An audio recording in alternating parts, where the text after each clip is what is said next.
¿Quién me va a dar el inicio? Cuando me aviséis. Ya está la transmisión. Ah, Falta un minutito. Si quieres, esperamos. muy bien.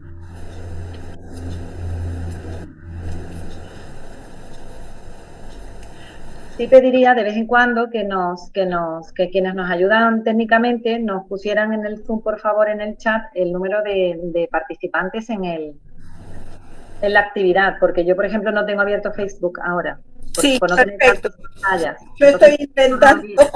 intentando abrirlo en otra compu para que no se me acople.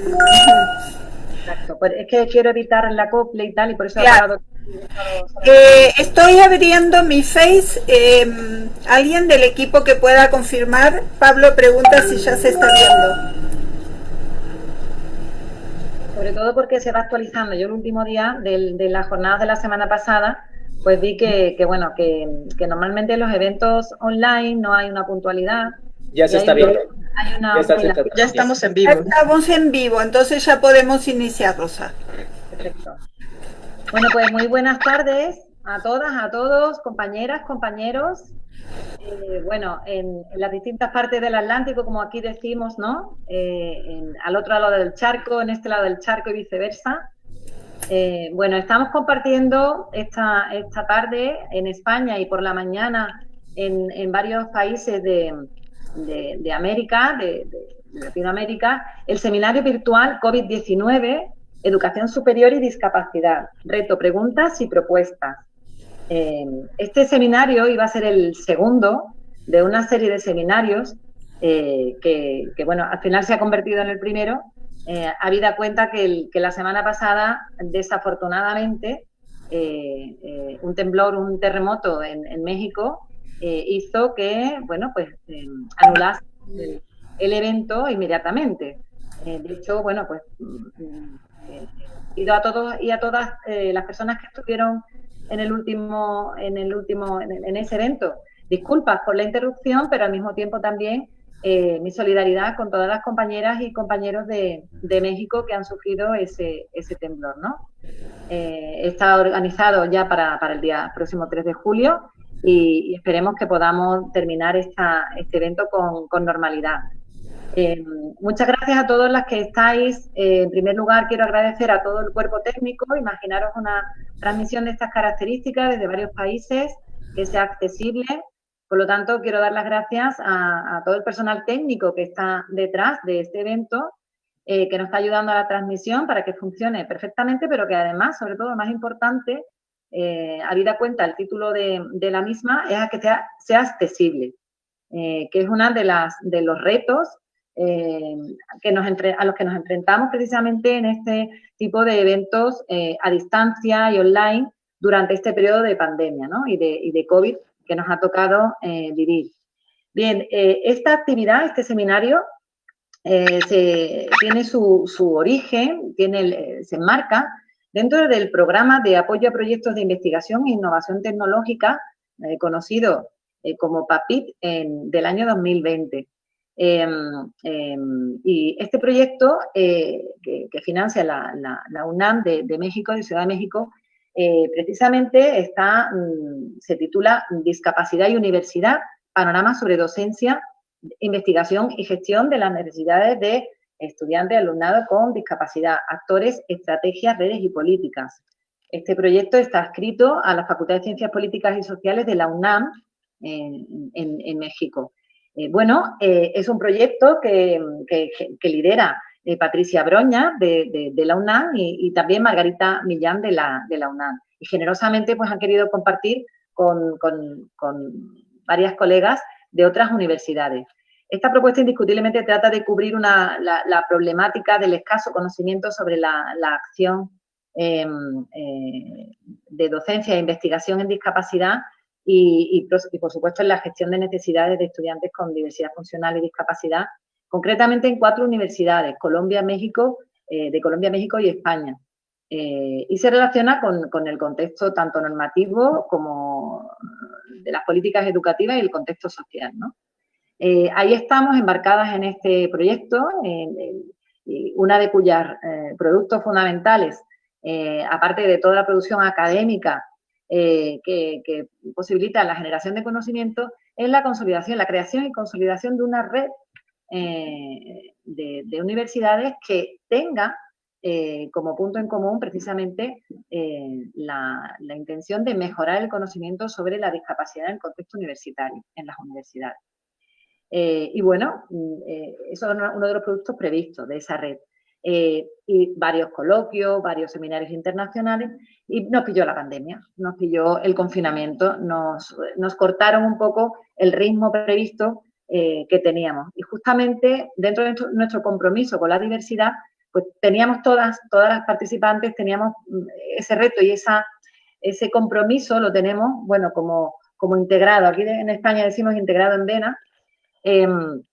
Y teníamos ese compromiso y se nos ocurrió precisamente, bueno, pues dedicar qué estábamos haciendo, contrastar, ¿no? Y compartir estas colegas que estábamos haciendo y cómo estábamos afrontando la problemática que nos generaba el COVID en las distintas universidades.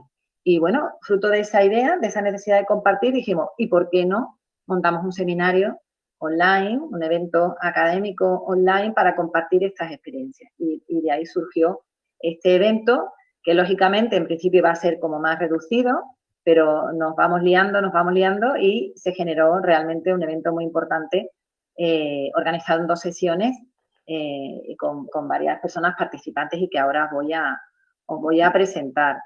Uno de los retos fundamentales lo estamos viviendo justo con en la organización de estos eventos. Estamos aprendiendo mucho en accesibilidad, en docencia y en intervención online para personas con discapacidad. Pero hay muchos otros retos. Esa brecha digital indiscutiblemente está, pero hay muchos otros retos que se van a abordar esta tarde y esperamos que todas las personas que os habéis invitado, que os habéis unido a este evento, me consta que la semana pasada cuando se cortó la conexión íbamos por 130, 140 personas que estaban compartiendo con nosotros la tarde y con nosotras. Esperemos que esta tarde también, bueno, pues venga bastante gente y quiero presentaros a las personas que esta tarde pues van a compartir con nosotras, bueno, pues sus estrategias y en sus universidades. Van a intervenir y por este orden luego me centraré un poco más en cada una cuando le vaya dando paso, pero digo a todas las personas que van a estar y me centraré un poco en la primera que intervendrá, ¿de acuerdo? Va a intervenir Claudia Leticia Peña Testa de México, va a intervenir Carmen Liliana Ávila Rendón de Colombia, va a intervenir Inmaculada Zambrano Álvarez de España y va a intervenir Victoria Yanis de Valenciana Carranza. En primer lugar, le voy a dar la palabra a Claudia Leticia Peña, pero antes de darle la palabra quisiera comentaros a todas las personas que estéis tras la pantalla que por favor ir anotando. Sabéis que los ritmos de trabajo son diferentes de manera online y bueno, hemos establecido la dinámica de que podáis ir anotando vuestras preguntas, vuestras sugerencias y podáis en pantalla, o sea, en el chat, ir anotando en mayúscula las preguntas que queráis hacer a las personas que intervienen, indicando, bueno, a quién se hace la pregunta, indicando cuál es la pregunta y un contacto, un nombre de quien hace la pregunta y un contacto. ¿Por qué? Porque si no da tiempo a la hora del debate a daros paso, pues os podremos responder online a todas las cuestiones que vayáis indicando, ¿de acuerdo? Bueno, pues ya sí, es el momento de no invertir tanto tiempo, no quitarle tiempo a mis compañeras y estoy deseando de escuchar a Claudia Leticia Peña. Ella viene de México, ella nos va a hablar sobre la educación superior, el COVID y la accesibilidad, precisamente, y los retos de la UNAM durante la contingencia. Claudia Leticia Peña es titular de la Unidad de Atención para Personas con Discapacidad en la UNAM. Es doctorante en el posgrado de Pedagogía en la UNAM también, con el proyecto sobre la inclusión social de personas con discapacidad intelectual. Es integrante del comité editorial de la revista Inclusiones de Chile, coautora de artículos científicos sobre la discapacidad y la inclusión social. Es coautora también en publicación marco de referencia y propuesta metodológica para la evaluación de la atención educativa a estudiantes con discapacidad del Instituto Nacional de Evaluación Educativa y también de la publicación Atención a estudiantes con discapacidad intelectual y autismo en el aula. Estoy deseando de escucharte, Claudia Leticia, porque tenemos muchísimas cosas en común. También, bueno, no me he presentado, yo soy Rosa María Díaz Jiménez y soy profesora de la Universidad Pablo de Olavide. Casualmente, eso es coyuntural, también, bueno, pues soy responsable de una facultad, ahora mismo la Facultad de Ciencias Sociales, soy decana de la Facultad de Ciencias Sociales, pero lo que más me vincula con este proyecto, concretamente con Claudia Leticia, es que también estamos desarrollando un proyecto sobre inclusión de las personas con diversidad funcional intelectual en la universidad. Entonces estoy deseando escucharte. Tú ya es la palabra, Claudia Leticia. Buenas tardes desde España, buenos días desde América. Hola, ¿qué tal? Pues muchísimas gracias por la invitación. Gracias a la doctora Brovna, al Seminario Permanente sobre Discapacidad por seguir con esta labor que es fundamental para todos y todas. Y bueno, voy a compartirles la pantalla. Quiero que ustedes, bueno, platicarles un poco sobre lo que nosotros hacemos desde la Unidad de Atención para Personas con Discapacidad. Esta unidad nace en 2013 y tiene, esta conexión con toda la universidad. La universidad, como ustedes saben, la Universidad Nacional Autónoma de México, pues es la más grande en Latinoamérica y pues realmente tenemos una labor titánica, puesto que tenemos que estar en contacto con las necesidades y ver de qué forma vamos cubriendo esas necesidades de nuestros estudiantes y de toda la comunidad con discapacidad. Y bueno, quiero platicarles sobre el objetivo de nuestra unidad, que es impulsar, articular, monitorear acciones que garanticen una educación inclusiva. Nos preocupa mucho el ingreso, la permanencia y el egreso de la comunidad estudiantil con discapacidad y erradicar en la medida en que vamos avanzando las barreras con las que ellos se encuentran en su paso por la universidad. Nosotros hemos planteado 3 líneas importantes de acción para la unidad. La primera de ellas es generar una cultura inclusiva. La segunda, identificar, replicar y o desarrollar prácticas inclusivas, porque si bien la unidad nace en 2013, ya hay algunas acciones que se realizan desde diferentes lugares en la universidad. Entonces, identificar esas acciones para no duplicar, sino sumar esfuerzos, ver qué se puede replicar para hacerlo en otros lugares y también pues desarrollar prácticas inclusivas que nos ayuden a garantizar esa permanencia de nuestro estudiantado. Y bueno, por último, pretendemos también incidir en la generación de políticas institucionales inclusivas. Esto, como ustedes sabrán, es muy importante porque no queremos que las cosas que se realicen sean por voluntad, sino que estén institucionalizadas y esa sea una forma de garantizar que las políticas pues permeen, pero además puedan consolidar también una cultura sobre la inclusión. Y bueno, rápidamente les voy a explicar algunas cosas que, por supuesto, que se han mezclado ahora con la situación del COVID, porque hemos tenido que acelerar algunas cosas que ya habíamos trabajado y ver cómo trasladamos también algunas acciones en acciones pues, también a distancia. Y bueno, en principio les quisiera comentar que para nosotros ha sido fundamental la comunicación permanente con estudiantes con discapacidad. Ellos son quienes mejor nos pueden decir qué usan, cómo lo usan, a qué se enfrentan, cuál es la experiencia cuando están en la universidad. Y ellos también nos pueden ir mostrando algunos caminos y también en colaboración con la comunidad con discapacidad podemos generar estrategias. Eso nos ha parecido muy importante porque estamos convencidas de que para que transitemos realmente un modelo social y de derechos humanos, tenemos que dar voz a las personas con discapacidad. Y bueno, esto también viene ligado a este segundo punto, que es transitar de una cultura asistencialista a una cultura de derechos. Esto lo he plasmado porque no nada más es para la comunidad en general, sino también las personas con discapacidad, cuando llegan a la universidad, pues muchas veces vienen con esta experiencia de toda una vida formados en una cultura asistencialista. La idea es, junto con ellos, ir construyendo una cultura de derechos donde ellos sepan que merecen ejercer el derecho a la educación y que pueden, por propia voz, pedir las cuestiones con las que ellos lidian cada vez que se encuentran en la comunidad. Y bueno, muy importante para que la cultura inclusiva permanezca es la formación permanente a toda la comunidad. En este sentido, hemos diseñado diferentes estrategias en colaboración con otras entidades y dependencias para que esto pueda ocurrir.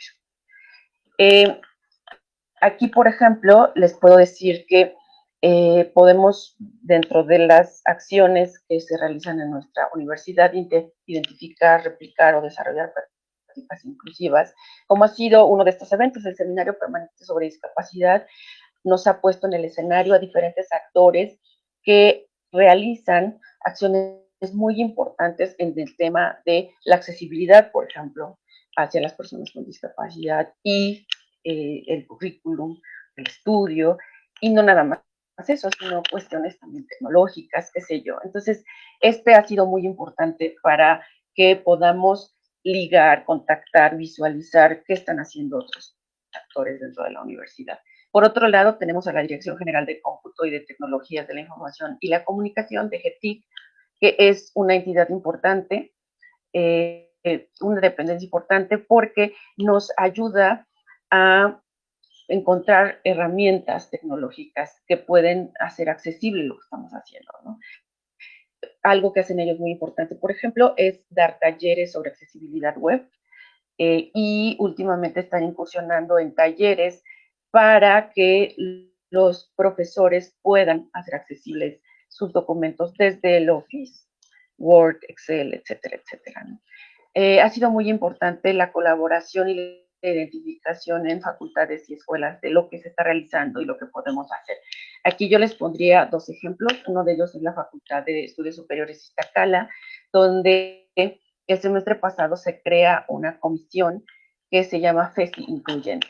Esta es la primera comisión que nosotros tenemos identificada y es una comisión integrada por diferentes profesores, docentes, estudiantes que representan a cada una de las licenciaturas que se dan ahí, también de posgrado, y lo que hacen es reunirse, formarse, pero también identificar qué barreras están encontrándose dentro de la comunidad en Iztacala para que la misma comisión pueda ayudar a erradicarlas. Y bueno, por otro lado está, por ejemplo, la Facultad de Estudios Superiores Aragón, que ha incursionado en un curso sobre la comprensión de lectura y el dominio del idioma inglés para personas con discapacidad visual, por ejemplo, ¿no? Entonces, estos son lo que les puedo comentar, actividades que hemos identificado y que nos interesa mucho que puedan replicarse en otros espacios. Otro de ellos es, por ejemplo, diseño que se hizo sobre un curso de lengua de señas mexicana. Este es un curso donde ya se avaló por medio del Consejo Técnico de la Facultad de Estudios Superiores Aragón y en este momento ya se está impartiendo, tiene una duración de 2 años y es para la comunidad estudiantil. Y así como eso, encontramos nosotros diferentes acciones incluyentes que se dan en espacios culturales y deportivos. Por ejemplo, el deporte adaptado, que tiene diferentes disciplinas donde participan estudiantes con discapacidad. Y en esto nosotros lo que hicimos fue generar a través de una guía de apoyos y servicios una lista donde se muestran todas estas acciones que han sido muy importantes, pero que también nos interesa que se visibilicen y que se utilicen. Aquí les puedo platicar, por ejemplo, de un transporte especial que se utiliza en el campus de Ciudad Universitaria y ese transporte se pide para la persona con discapacidad o la persona lo pide y hacer diferentes recorridos para transportarlos a sus facultades. Bien, esto es solamente como un rápido ejemplo de algunas prácticas que nosotros hemos identificado y que nos interesan mucho pues, que permanezcan. En el sentido de las políticas institucionales inclusivas, nosotros ya veníamos trabajando sobre un documento que en un primer momento van a ser recomendaciones, pero nos interesa que después transita un protocolo de atención a estudiantes con discapacidad, porque si generamos un protocolo, va a ser muy importante que ese protocolo lo tengan todos en la universidad y entonces sepan cómo actuamos ante la atención de una persona con discapacidad en diferentes sentidos, en el académico, la accesibilidad física, la accesibilidad a la información y a la comunicación, etcétera, etcétera. Y bueno, nosotros ante esta respuesta del COVID, junto con la Defensoría de Derechos Universitarios, elaboramos unas recomendaciones a docentes para la atención a distancia a estudiantes con discapacidad. Esto generando algunas recomendaciones, por ejemplo, de la búsqueda de material accesible, la búsqueda de que la plataforma sea accesible, que identifiquemos a los estudiantes que tienen alguna discapacidad y que sepamos de su propia voz cuáles son las necesidades que tienen ante esta situación. Bien. Dentro de las acciones que se han realizado, les puedo comentar, por ejemplo, los talleres virtuales que se hacen a estudiantes con discapacidad. Y en este caso, nosotros estamos planeándolos ya para septiembre, un taller virtual para estudiantes con discapacidad que tenga la temática de derechos humanos. Es muy importante, como yo les decía, que la cultura también venga de la persona con discapacidad para que después podamos nosotros replicarla. Y ante estas acciones que estamos planeando, también se conjugan unas acciones que ya veníamos trabajando, pero que ahora tendrán un matiz diferente porque pasarán algunas de ellas a ser totalmente a distancia. Y otras, en la medida de lo posible, las combinaremos con los semipresenciales. Aquí nosotros estamos detectando necesidades, teniendo comunicación permanente por medio de enlaces de cada facultad. Cada facultad que tiene un enlace que nos va a ayudar a hacer este puente entre la persona con discapacidad, la facultad donde está ese enlace, y nosotros para ver de qué manera articulamos acciones donde podamos ir eliminando estas barreras y generando esta cultura. Tenemos nosotros ya en línea un curso para docentes y este curso, bueno, ya lo hemos hecho esta es la 7ª edición, acaba de terminar el fin de semana 1. Este curso lo hacemos con 6 facultades y con 2 direcciones muy importantes, que es la de GACO, donde nosotros estamos alojados, y la de GAPA. Este curso lo estamos ahora pensando en una segunda parte, donde podamos tener herramientas didácticas que estén vinculadas a la tecnología para poder dar a los profesores más elementos para que sus clases sean accesibles.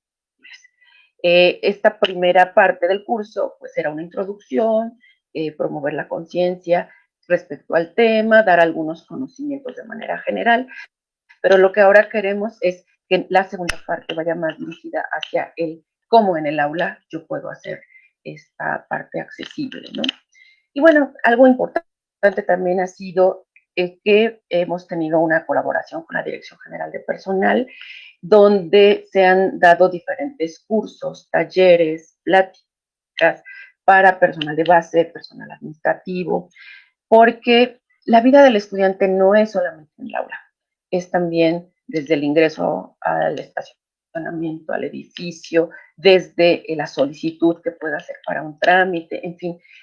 El tema es transversal y así lo tenemos nosotros que ver en todos los lugares donde las personas transitan, ¿no? En la universidad. Entonces, este curso pretende justamente también hablar de la diversidad que tenemos en la universidad y estamos ya en el diseño del curso, en línea también para este semestre que viene.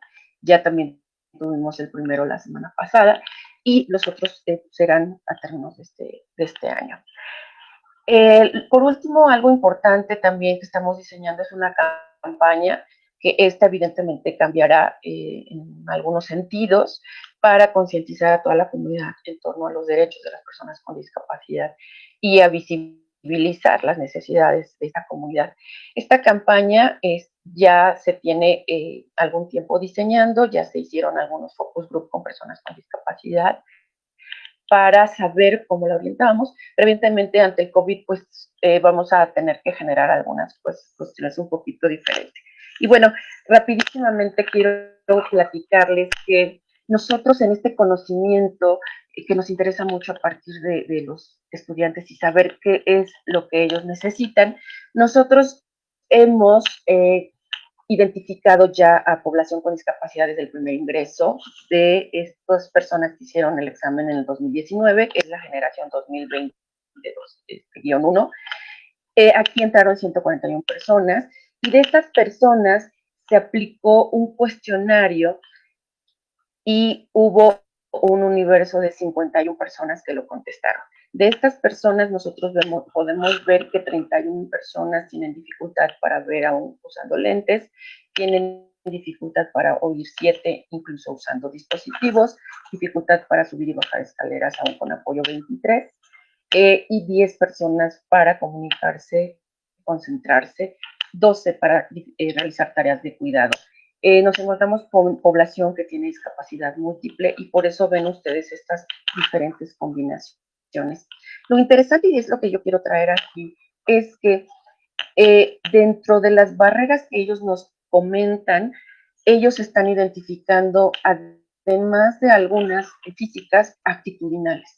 Y esto es una parte que nos preocupa muchísimo, porque entonces de las barreras actitudinales se desprenden algunas barreras que son, pues podríamos decir, más sencillas de eliminar. Es decir, el hecho de que alguien pida, por ejemplo, más tiempo en la entrega de tareas y no se le dé ese tiempo, por ejemplo, el formato, el hacer el examen en lugar de escrito que sea oral, por ejemplo. O sea, esas son algunas cuestiones que van muy ligadas hacia la actitud.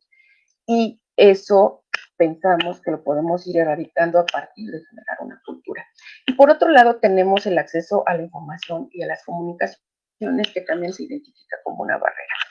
Por otro lado, les quiero comentar que una población que tenemos claramente identificada ya es toda la población inscrita con alguna discapacidad en el posgrado. En este sentido, tenemos nosotros 109 personas que ya se hizo a partir de una colaboración con DEGAE y con UNAVDI, un seguimiento y el rastreo, ¿no? de quiénes son, dónde están, y también saber cuál es la experiencia aquí dentro de la universidad. Y bueno, aquí lo que nosotros volvemos a encontrar son las barreras actitudinales, que hacen referencia de 43 menciones en esta población, y las barreras físicas. Quiero comentarles también que hablar de una persona con discapacidad en posgrado también es una persona que ya ha lidiado con diferentes barreras en el sistema educativo. Entonces, el que todavía nos indique que la barrera actitudinal sigue presente es una cuestión que nos preocupa y que tiene que revertirse a través de cultura, pero también de políticas institucionales. Bueno, la realidad que nosotros tenemos y el COVID ha sumado estos retos porque estamos como viviendo así como en estos círculos, ¿no? Con estas intersecciones. Y bueno, yo quisiera rápidamente decirles, antes del COVID, lo que nosotros sabemos por un estudio del 2015 es que el 57% de la población de 6 años o más es usuaria de Internet. El 70% se tienen cibernautas, perdón, del 70% son cibernautas mexicanos que tienen menos de 35 años y el 39% de los hogares en el país tiene conexión a Internet. También sabemos que el 44%, esto es de una encuesta sobre disponibilidad y uso de tecnologías en hogares, el 44% tienen computadora a nivel nacional, el 55% tienen una conexión a Internet y de los usuarios el 22% está con un nivel de licenciatura. los datos que nosotros tenemos, por ejemplo, en la UNAM, es que tiene 45 años como edad promedio, es esta edad de docentes en la UNAM. Si nosotros lo cruzamos con lo que acabamos de ver, que las personas de 35 años son el promedio de cibernautas, estamos viendo que ahí hay una brecha digital. De acuerdo con el Psicómetro, que es una evaluación de habilidades digitales que hace DGTIC en 2019 a la generación que ingresa, estos son los resultados, y dice que 95% de estudiantes de primer ingreso tienen internet en casa, 23 no tienen dispositivo y 98 tienen habilidades tecnológicas. Si volvemos a cruzar el dato con los anteriores, vamos a ver que tenemos una población que sí tiene habilidades digitales, pero estamos con una población docente que no tiene las habilidades digitales en su mayoría. Esto que nos dice que el reto mayor es cerrar la brecha digital y entonces ahora poder combinar la brecha digital con el tema de accesibilidad y la formación docente. Esto nos da retos muy claros. Uno, que la formación en el uso de la tecnología no puede ni debe estar disociada de los procesos de formación docente. Debe de estar presente todo el tiempo. Otra, promover la interacción entre docentes y estudiantes con discapacidad para formar comunidades de práctica y reflexión sobre la práctica. Es decir, si yo tengo un alumno con discapacidad, también saber qué es lo que usa, cómo lo usa. Y en este sentido que genere un intercambio para que después se pueda trasladar hacia la práctica docente. Se debe de construir junto con el profesorado referentes para la práctica que permitan producir nuevas respuestas. Es decir, yo si tengo 40 años, 30 años siendo docente, mis referentes no están en la forma en que yo aprendí. Y lo digital, porque evidentemente cuando yo estudié todavía no se usaba la tecnología como hoy se usa. Entonces, lo que está claro es que debemos de crear como docentes referencias que nos permitan dar respuesta en accesibilidad, en tecnología, en ayudas técnicas a la población que tenemos con discapacidad. Tenemos que aprender a utilizar la tecnología de la manera más productiva para el aprendizaje. Y esto va tanto para estudiantes, docentes y estudiantes que adquieren la discapacidad. Esto es muy importante porque tenemos un porcentaje en la universidad que no tuvo discapacidad al nacimiento, la adquiere cuando está cursando la universidad y entonces hay un desconocimiento de herramientas digitales. Por lo tanto, se debe de situar este reto también a mostrar las diferentes herramientas a estudiantes, pero también a que el docente las apropie para que pueda trasladarlas a la enseñanza. Y bueno, en este sentido, ver que la aprobación de la tecnología como herramienta para enseñar otras disciplinas, que no quede solamente en las licenciaturas, que no quede solamente que las personas con sistemas de universidad abierta o a distancia utilizan, sino que en este sentido esto es para todos, ¿no? Generar espacios de discusión sobre el uso de la tecnología. Disculpa, Claudia, estamos ya fuera de tiempo, ¿eh? Sí, ok, perfecto. Y bueno, para terminar, debemos de promover el uso de las tecnologías y lo más importante, que esto del COVID no nos invisibilice de la comunidad con discapacidad y que no lleve atrás lo que nosotros hemos ya avanzado en el tema, que es algo que nosotros tenemos que trabajar bastante en este nuevo tiempo con COVID-19. Esto es todo. Muchas gracias. Muchísimas gracias, Claudia Leticia, y disculpa que tenga que ser con la disciplina del tiempo. Soy malísima moderadora por eso, porque me gusta que la gente se explaye y tenga todo su tiempo, pero bueno, estamos también deseando de escuchar a otras compañeras. Muchas gracias, Claudia, y tenemos tiempo después de volver a rescatar cuestiones que has planteado, que me parecen muy interesantes. Y bueno, a continuación le damos paso a Carmen Liliana Ávila Rendón. Ella viene de Colombia y, bueno, ella es fisioterapeuta de la Universidad Autónoma de Manizales, de la UAM, especialista en intervención fisioterapéutica, en ortopedia y traumatología. Es magíster en discapacidad por la UAM y profesora asociada del Departamento de Movimiento Humano, investigadora junior de Neurociencias Coordinadora de la Maestría en Discapacidad y miembro del Comité Departamental de Discapacidad de Caldas, Colombia, así como también de la Red Colombiana de Instituciones de Educación Superior para la Discapacidad. Carmen Liliana, estoy deseando escucharte hablar sobre los retos de la educación superior inclusiva durante esta contingencia que hemos tenido y escucharte hablar sobre el servicio que tenéis Incluyete. Es tu tiempo, tienes 20 minutitos, Carmen. Muchas gracias. Bueno, en nombre de la Universidad Autónoma de Manizales, gracias por la invitación. Para nosotros es un placer poder compartirles nuestra experiencia desde un servicio que hemos denominado Incluyete UAM.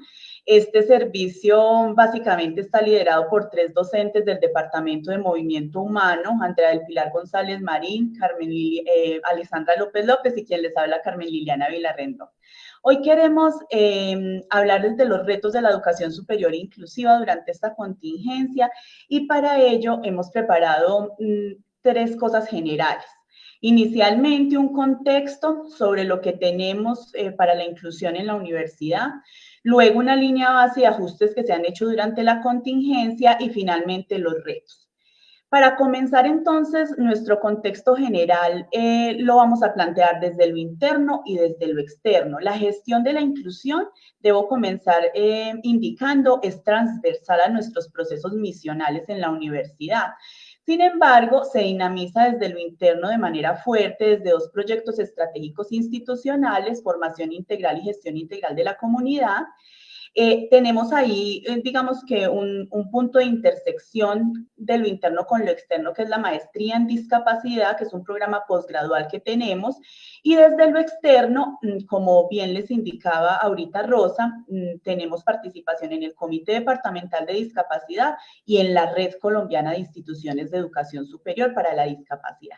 Entonces, desde estos 5 puntos, vamos a hablar de ese contexto general. Entonces, para iniciar desde el proyecto de formación integral, nosotros de entrada tenemos un proyecto educativo institucional incluyente, ¿sí? Nuestra filosofía es incluyente desde muchos puntos de vista, pero quiero hoy resaltar, digamos, esa base que tenemos para trabajar y gestionar la inclusión en la universidad.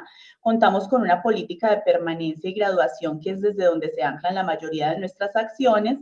Estamos hablando, lógicamente, del proyecto de formación integral y un lineamiento que salió en 2016, que es el Acuerdo 006, que reconoce la educación inclusiva como un enfoque transversal a los procesos institucionales.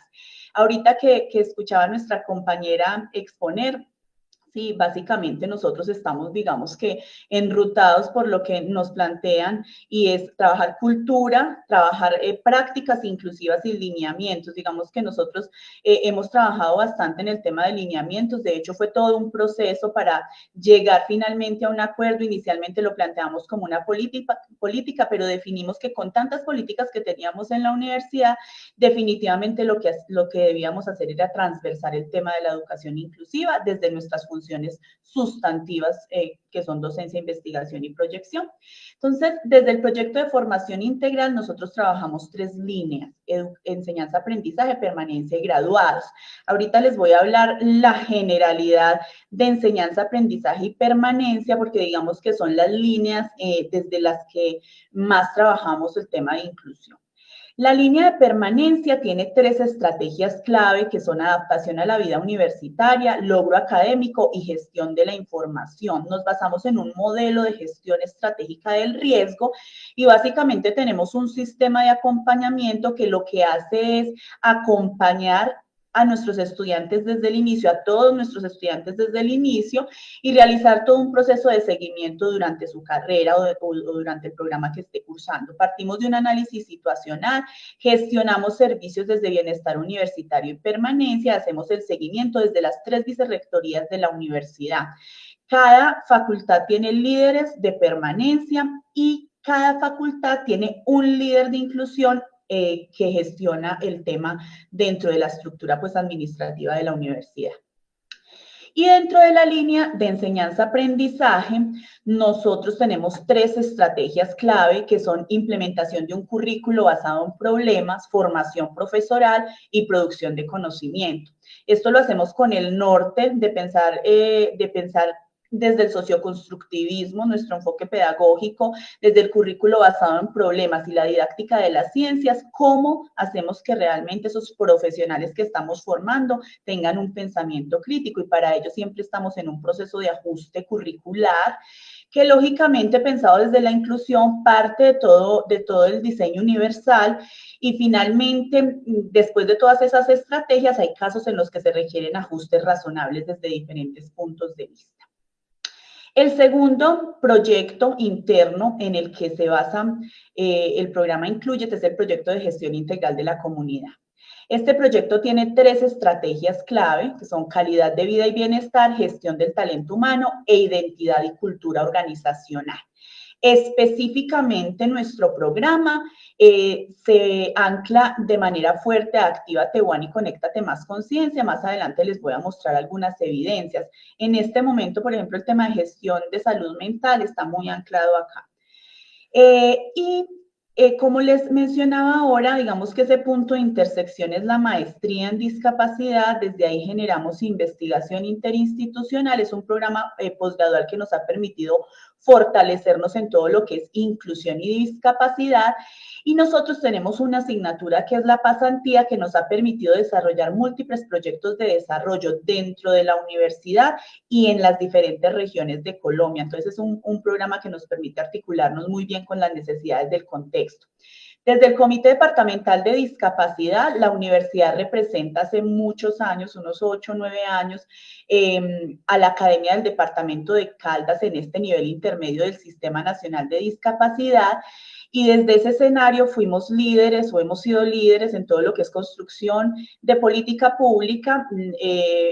En este momento tenemos vigente la política pública de discapacidad Caldas para Todos, en la que tuvimos, pues, digamos que mucha injerencia.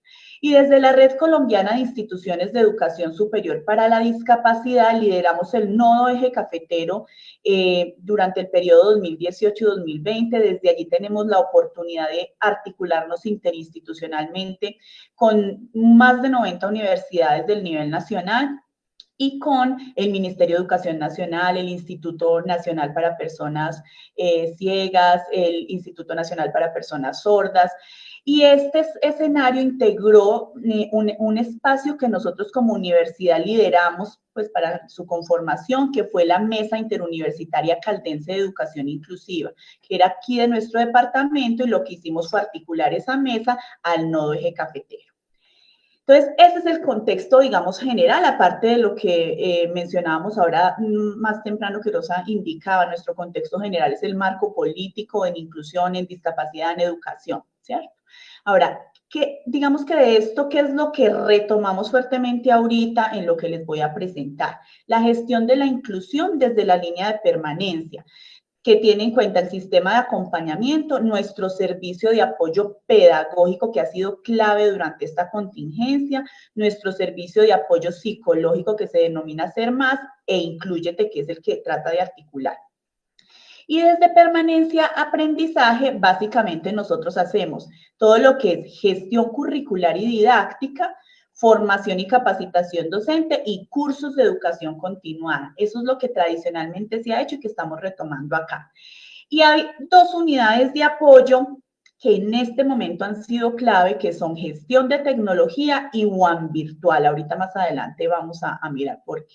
Entonces, desde Inclúyete One nosotros tenemos, digamos que unas acciones generales previo a la contingencia, que es la identificación y caracterización de estudiantes y de la comunidad universitaria desde el enfoque de diversidad, acompañamiento a la comunidad universitaria, formación y concienciación, flexibilización curricular y didáctica, gestión administrativa y financiera. Digamos que son en general las líneas trabajadas por la mayoría de las instituciones.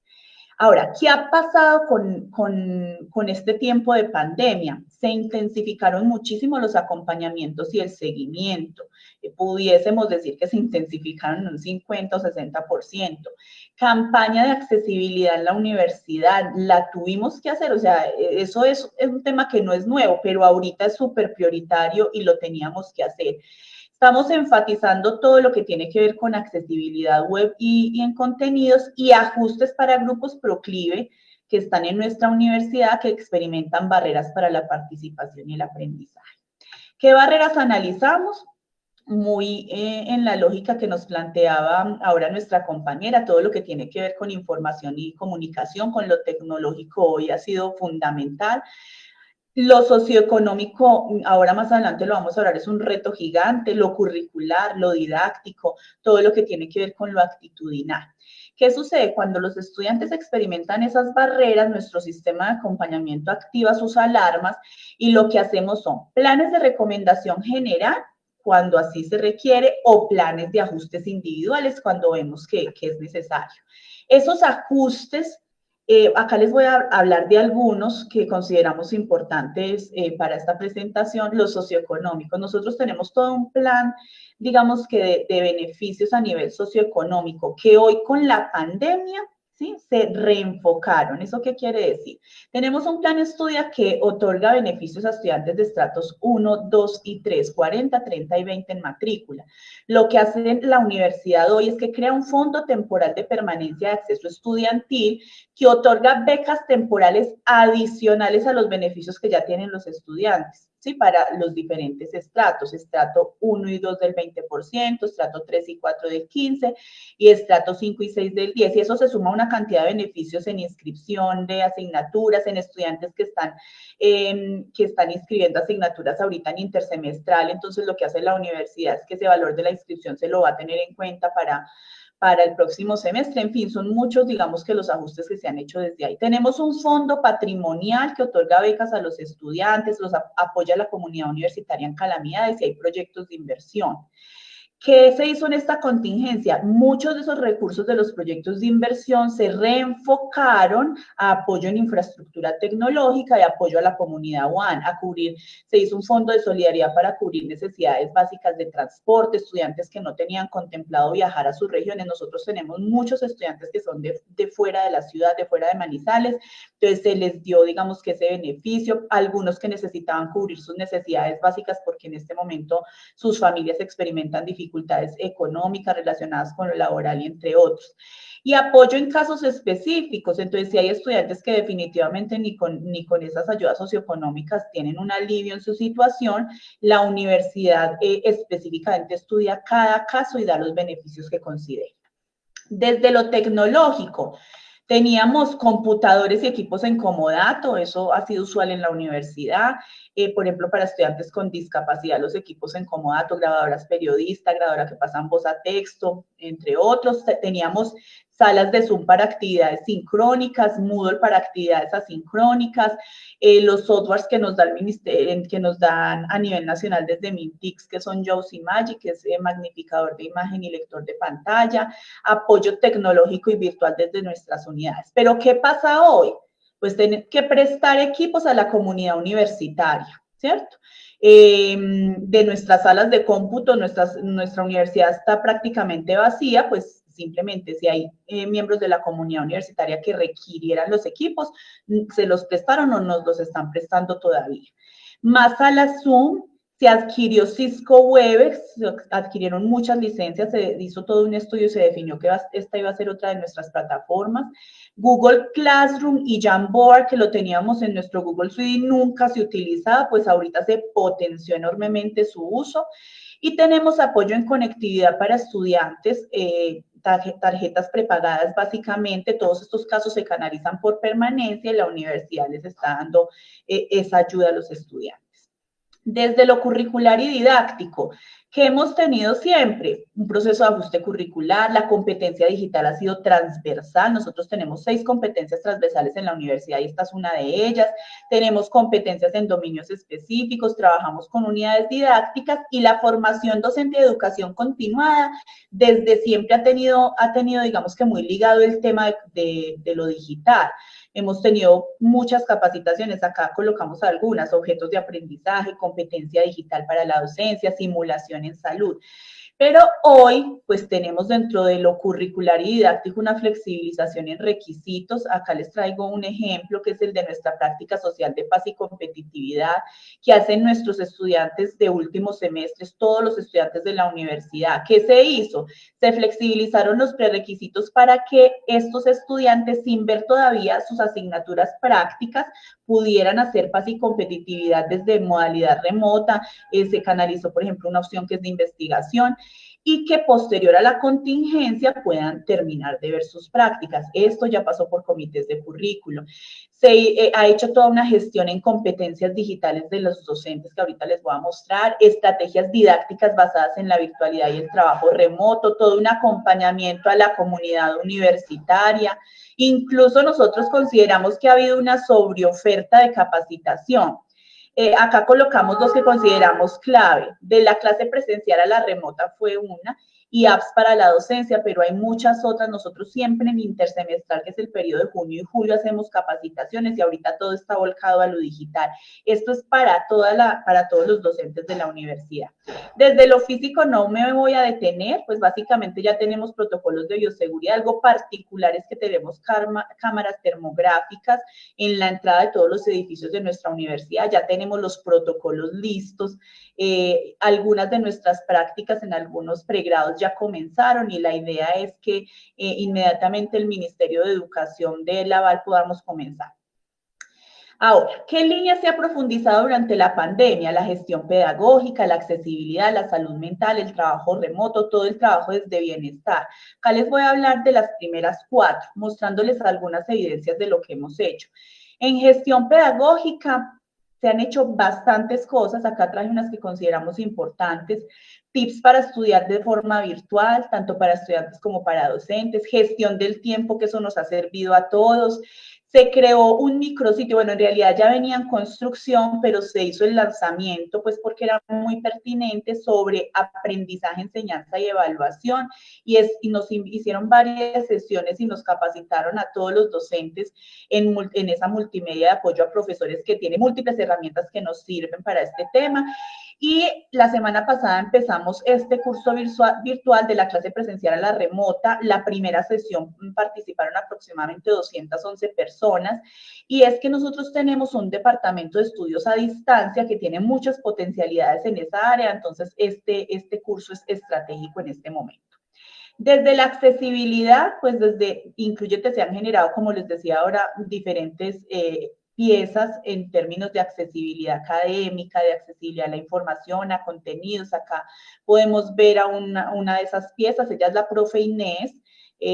La profe Inés fue una de las piezas que sacamos para todo lo que fue la aplicación del índice de inclusión en educación superior.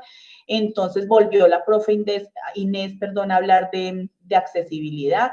Desde la maestría se han generado un ciclo de conferencias en accesibilidad web, ¿sí? Como herramienta para la inclusión, algunas de ellas con alianzas a nivel nacional, con la Alcaldía de Medellín, con el Ministerio de Educación Nacional, con el Instituto Nacional de Personas Ciegas. Y en este momento estamos comenzando una pasantía académica de estudiantes de la cohorte 9 de la maestría en discapacidad, con 2 estudiantes, en el tema de accesibilidad a contenidos para el aprendizaje y la docencia. Esperamos de ahí sacar unos productos muy clave para mejorar este tema y potenciarlo por la necesidad que tenemos ahora. En salud mental, como les decía, desde el proyecto de gestión integral de la comunidad, desde Actívate One y Conéctate Más Conciencia, nos han sacado diferentes piezas, pero algo que quiero resaltar es que se dio línea directa con los psicólogos encargados de los programas de apoyo pedagógico y psicológico. Nosotros tenemos un programa de consejería, o sea, de primero a tercer semestre en todas las carreras de nuestra universidad. Aparte de los docentes de las clases, uno de esos docentes se convierte en consejero de los estudiantes. Entonces, a través de los consejeros o de los coordinadores de programa en otros semestres, hacemos toda la canalización a este tipo de servicios. Y desde el trabajo remoto tuvimos un reto muy grande. Se hizo una fase diagnóstica en 24 horas, una fase preparatoria de toda la comunidad universitaria en una semana, y nosotros solo paramos una semana e inmediatamente seguimos el semestre y hemos estado constantemente en implementación y en monitoreo de estrategias. ¿Cuáles fueron los principales problemas encontrados en las diferentes fases? Estudiantes sin acceso a tecnología, asignaturas prácticas y teórico-prácticas que no habían sido pensadas nunca de manera remota, estudiantes sin espacios adaptados, asignaturas prácticas y teórico-prácticas sin esos espacios.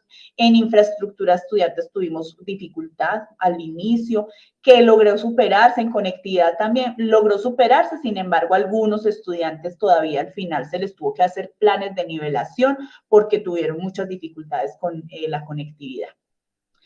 Dentro de esas fases de diagnóstica, de implementación, de monitoreo y demás, se tomó la decisión de enfocarnos por actividades sincrónicas en Moodle y en Google Classroom y asincrónicas en Cisco Webex y Google Meet. Se hicieron capacitaciones, muchas capacitaciones, alrededor de 21 capacitaciones a la comunidad universitaria. Se hicieron infografías para la comunidad universitaria, se creó un micrositio en lo remoto y hicimos todo el proceso de monitoreo. Y para terminar, los retos. La educación inclusiva siempre se piensa para todos, pero no solo es para todos, es con todos, parte del reconocimiento, de esa disminución de las desigualdades, de dar oportunidades, de generar alianzas desde la academia, el Estado y la sociedad civil. La gran inquietud es cómo llegar a todas partes, en clave de inclusión, ¿cierto? Y la ruralidad para nosotros en Colombia, digamos que es un gran interrogante también. Desde lo curricular y didáctico, flexibilización curricular, se requiere ajustes a planes de estudio, fortalecimiento de ambientes simulados de aprendizaje, seguimiento a las transformaciones que hemos generado, porque esto no lo podemos perder. Profesores inclusivos, ¿sí? Nosotros tenemos una gran responsabilidad desde el diseño y evaluación de ambientes virtuales de aprendizaje, de la generación de estrategias didácticas centradas en el estudiante. Hoy hay que priorizar contenidos y esas estrategias centradas en el estudiante requieren estudiantes empoderados, que no nos pase lo que a veces sucede cuando estamos en estas conferencias, que somos haciendo 1000 cosas, eso puede suceder con el estudiante. Entonces, se requiere un mayor acompañamiento de actividades de aprendizaje situadas, pero también estudiantes que realmente se empoderen en su proceso. Las dos inquietudes son, ¿qué docentes somos? ¿Qué docentes queremos ser? ¿Qué estudiantes queremos formar? ¿Sí? Entonces, se trata de generar procesos académicos inclusivos. Lo tecnológico desde el tema de accesibilidad requiere inversión, tenemos que trabajar contenidos, hardware, software, conectividad, creo que sobre eso profundizó nuestra primera compañera. Y en permanencia y bienestar hay que dar una continuidad y seguimiento al acompañamiento de estudiantes, fortalecer el acompañamiento a docentes, seguir trabajando esa segunda pandemia que se nos vino, que fue la salud mental. Tenemos que intensificar las estrategias y ajustes para la culminación académica porque nuestro propósito es que los estudiantes se gradúen con calidad. El acompañamiento familiar en estos últimos días nos dimos cuenta que es clave en el proceso. Y finalmente esa sostenibilidad de las instituciones que hoy digamos que es nuestra preocupación. Estamos en un momento de incertidumbre muy importante y lo que queremos es garantizar que la UAN siga siendo diversa e incluyente. Muchas gracias. Muchísimas gracias, Carmen Liliana. De verdad, disculpa que te haya tenido que abordar, he irrumpido antes de terminar, estaba ya en tu último minuto, pero bueno, sabes que me toca hacer de mala. Pero no quería dejar de comentarte, aunque al final de todas las intervenciones haga un resumen, de que realmente felicitar desde luego a la Universidad Autónoma de Manizales. Me encantaría estar en esa universidad para aprender de todas las cosas que nos has transmitido y de la gran capacidad que tenéis. Yo comentaré luego, yo estoy exhausta ahora mismo de estos meses de pandemia y desde luego no me encontraría con la capacidad y la fuerza para organizar tantas cosas y tantos insumos como he visto que habéis podido generar para esta situación de pandemia. Enhorabuena, de verdad, porque es impresionante la exposición que has hecho. Muchas gracias, Rosa. Esto es un trabajo de equipo. Nosotros trabajamos articuladamente, o sea, esta presentación es resultado de todas las instancias. Aquí yo no vengo en nombre propio. Aún así, es loable que para el ámbito de la diversidad, que es algo oculto en la mayoría del espacio de educación superior, pues se haya podido tener en la época de pandemia la capacidad para generar tantos apoyos, ¿no? Entonces, enhorabuena, realmente. Muchas gracias, Carmen Liliana. Bueno, pues, y luego a todas las personas que no estéis interviniendo, que por favor cerréis los micros para que no haya coples, ¿vale? Muchas gracias. Bueno, y ahora pues le toca a mi colega, a mi compañera, mi querida Inmaculada Zambrano. Ella viene de España, de mi misma universidad. En el decanato de la Facultad de Ciencias Sociales. Y bueno, ella es profesora de Sociología de mi universidad, de la Universidad Pablo de Olavide, desde el año 2006. Y actualmente, como decía, es colega, es compañera, me acompaña en la responsabilidad de coordinar el decanato, concretamente asumiendo la Secretaría Académica de la Facultad de Ciencias Sociales de esta universidad, que cuenta con 2.000 estudiantes cada año. Y bueno, coordinamos a más de 300 docentes.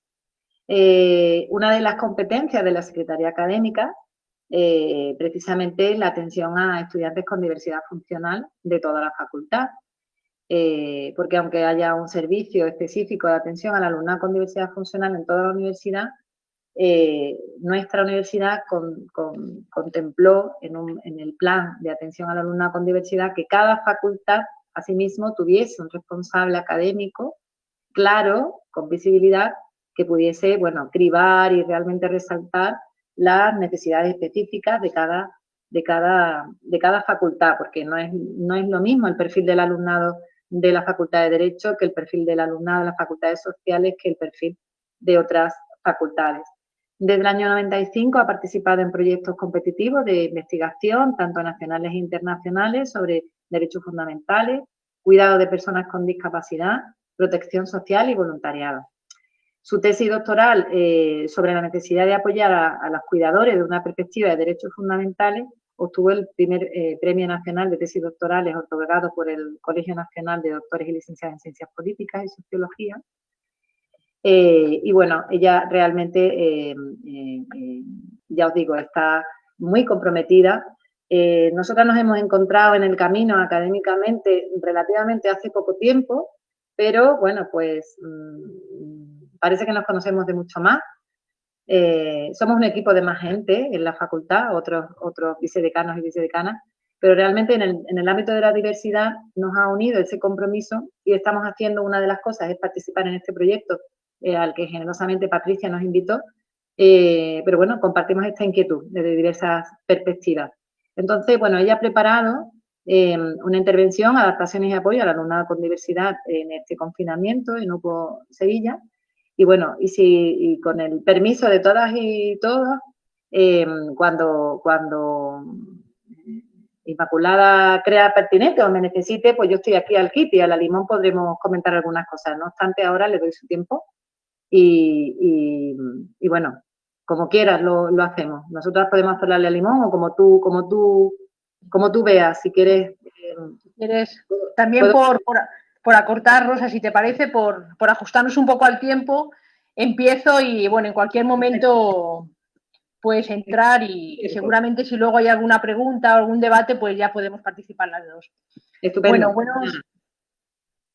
Bueno, buenas tardes a las personas de este lado del charco, ¿no? Como dice Rosa, que eso me ha encantado. Y también buenos días al resto de América.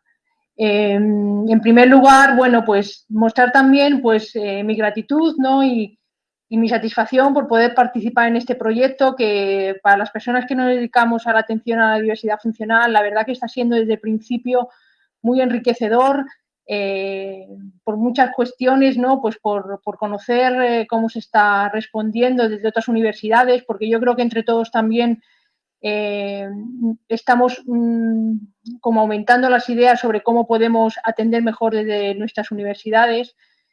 Y especialmente quería agradecer a Patricia y a todo el equipo de la UNAM la organización de este seminario, que se organiza en un momento muy pertinente después de la pandemia que estamos todos viviendo. Me parece que tiene interés este seminario también por lo que supone para una universidad, para cualquiera de nuestras universidades, tener que reorganizarse de una manera rápida para poder seguir dando respuesta a los estudiantes con diversidad funcional. Esto me parece un aspecto interesante también a contemplar, ¿no? En primer lugar, quería destacar el hecho que la respuesta que desde la Facultad de Ciencias Sociales, a la que pertenezco, como bien comentaba Rosa, se ha ofrecido a los estudiantes en este periodo de confinamiento, ha partido de la normativa que la propia facultad ha desarrollado a partir de la normativa general de la universidad y que ha implicado también a todo el profesorado en la respuesta que tenía que darse durante este periodo.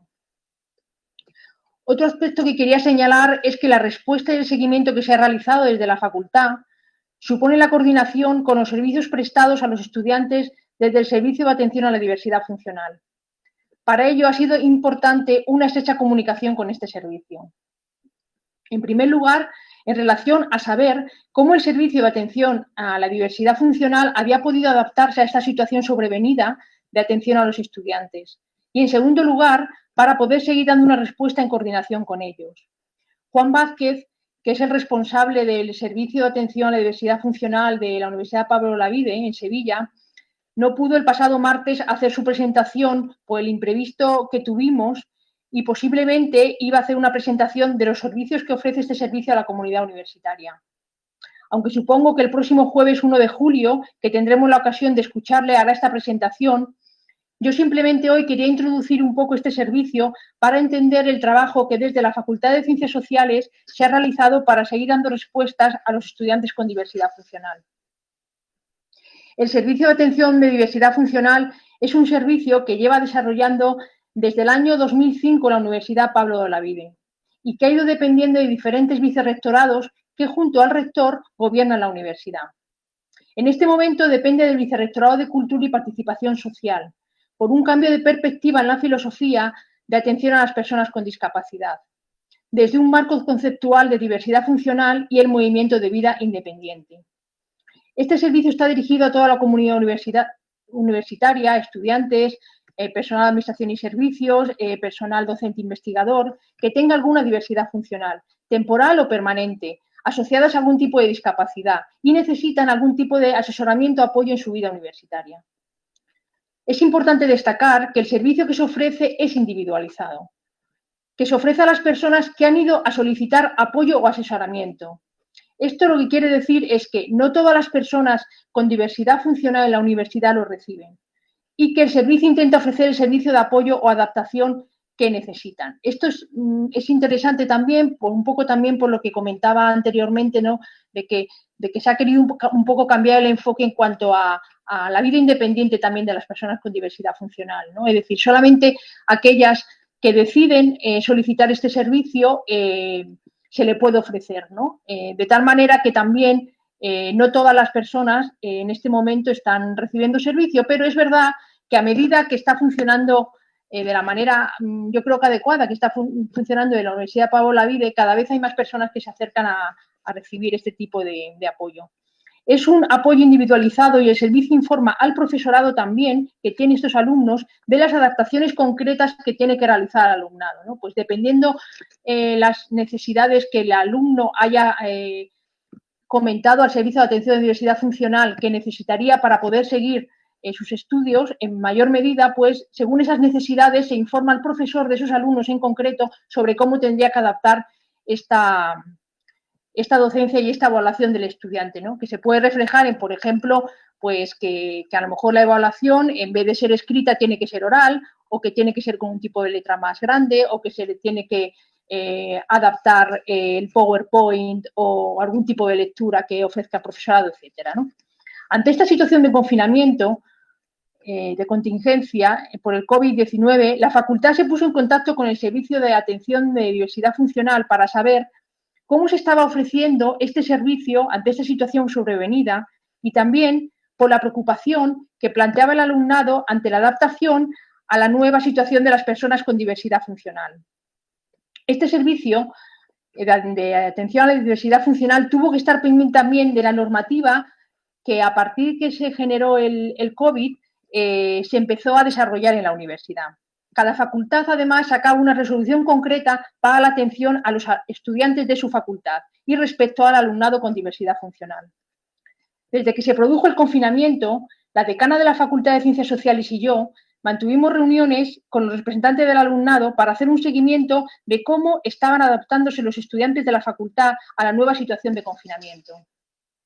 A partir de este momento, la facultad preguntó al Servicio de Atención a la Diversidad Funcional si realmente iba a poder seguir ofreciéndose el servicio de apoyo a los estudiantes con diversidad funcional. Y algo que nos parece también importante y que el alumnado nos transmitía su preocupación, si se podría seguir informando al profesorado de la necesidad de seguir adaptando la evaluación ante esta situación de confinamiento. Y si a la vez podían seguir acompañando a los estudiantes como hasta ahora se había hecho. En este sentido, quería también agradecer aquí a Juan Vázquez, el responsable, como he dicho antes, del Servicio de Atención a Diversidad Funcional y que con suerte podremos escucharle el próximo jueves 1 de julio, la rápida respuesta que obtuve de él cuando yo le solicité esta información. La información que me dio fue en relación a que desde el inicio del confinamiento él se puso en contacto con cada estudiante con el objeto de informarse sobre su situación y ver si había que realizar actualizaciones o cambios debido a esta situación de confinamiento sobre la solicitud de adaptaciones que ya ellos desde el principio habían solicitado a la universidad. También quería destacar un tema que ha salido aquí, también por las compañeras que han presentado anteriormente, que el uso de las TICs, de las tecnologías, desde luego ha facilitado la accesibilidad de las personas con diversidad funcional y que es importante también su desarrollo, la mejora en la universidad ante estas situaciones, pero es verdad que no ha asegurado y no asegura solamente la accesibilidad de este colectivo, ¿no? Porque como comentaré posteriormente, también hay un componente emocional, ¿no?, de adaptación del alumnado en general con diversidad funcional y sin diversidad funcional a esta situación, ¿no? Y ha creado como una ansiedad ante la situación, una situación novedosa como era la que estábamos viviendo en este momento en las universidades y en los centros educativos en general, ¿no? Que ha impedido que, aunque tuviésemos herramientas tecnológicas, no era la única barrera que ha podido existir para poder continuar de una manera adecuada los estudios. El responsable del Servicio de Atención a la Diversidad Funcional me informó que se estaba atendiendo en primer lugar a los casos más urgentes y las demandas que fueron llegando con la intención de tranquilizar sobre todo a los estudiantes y al profesorado sobre cómo actuar en esta situación, ¿no? Esta cuestión de tranquilizar a los estudiantes y al profesorado ha sido muy importante por lo que mostraba al principio de lo sobrevenido que fue el hecho de que nos tuviéramos que ir de buenas a primeras todos a casa y tuviéramos que seguir enseñanzas universitarias cuando desde el principio tampoco se tuvieron claras cómo se iba a poder adaptar la enseñanza a esta situación, ¿no? En relación al acompañamiento de apoyo personal a los estudiantes de gran dependencia, también desde este servicio se decidió continuar con un apoyo no presencial hasta terminar con el estado de emergencia el día 26 de abril. Incluso aumentó el servicio de apoyo personal en el estado de emergencia con un estudiante más.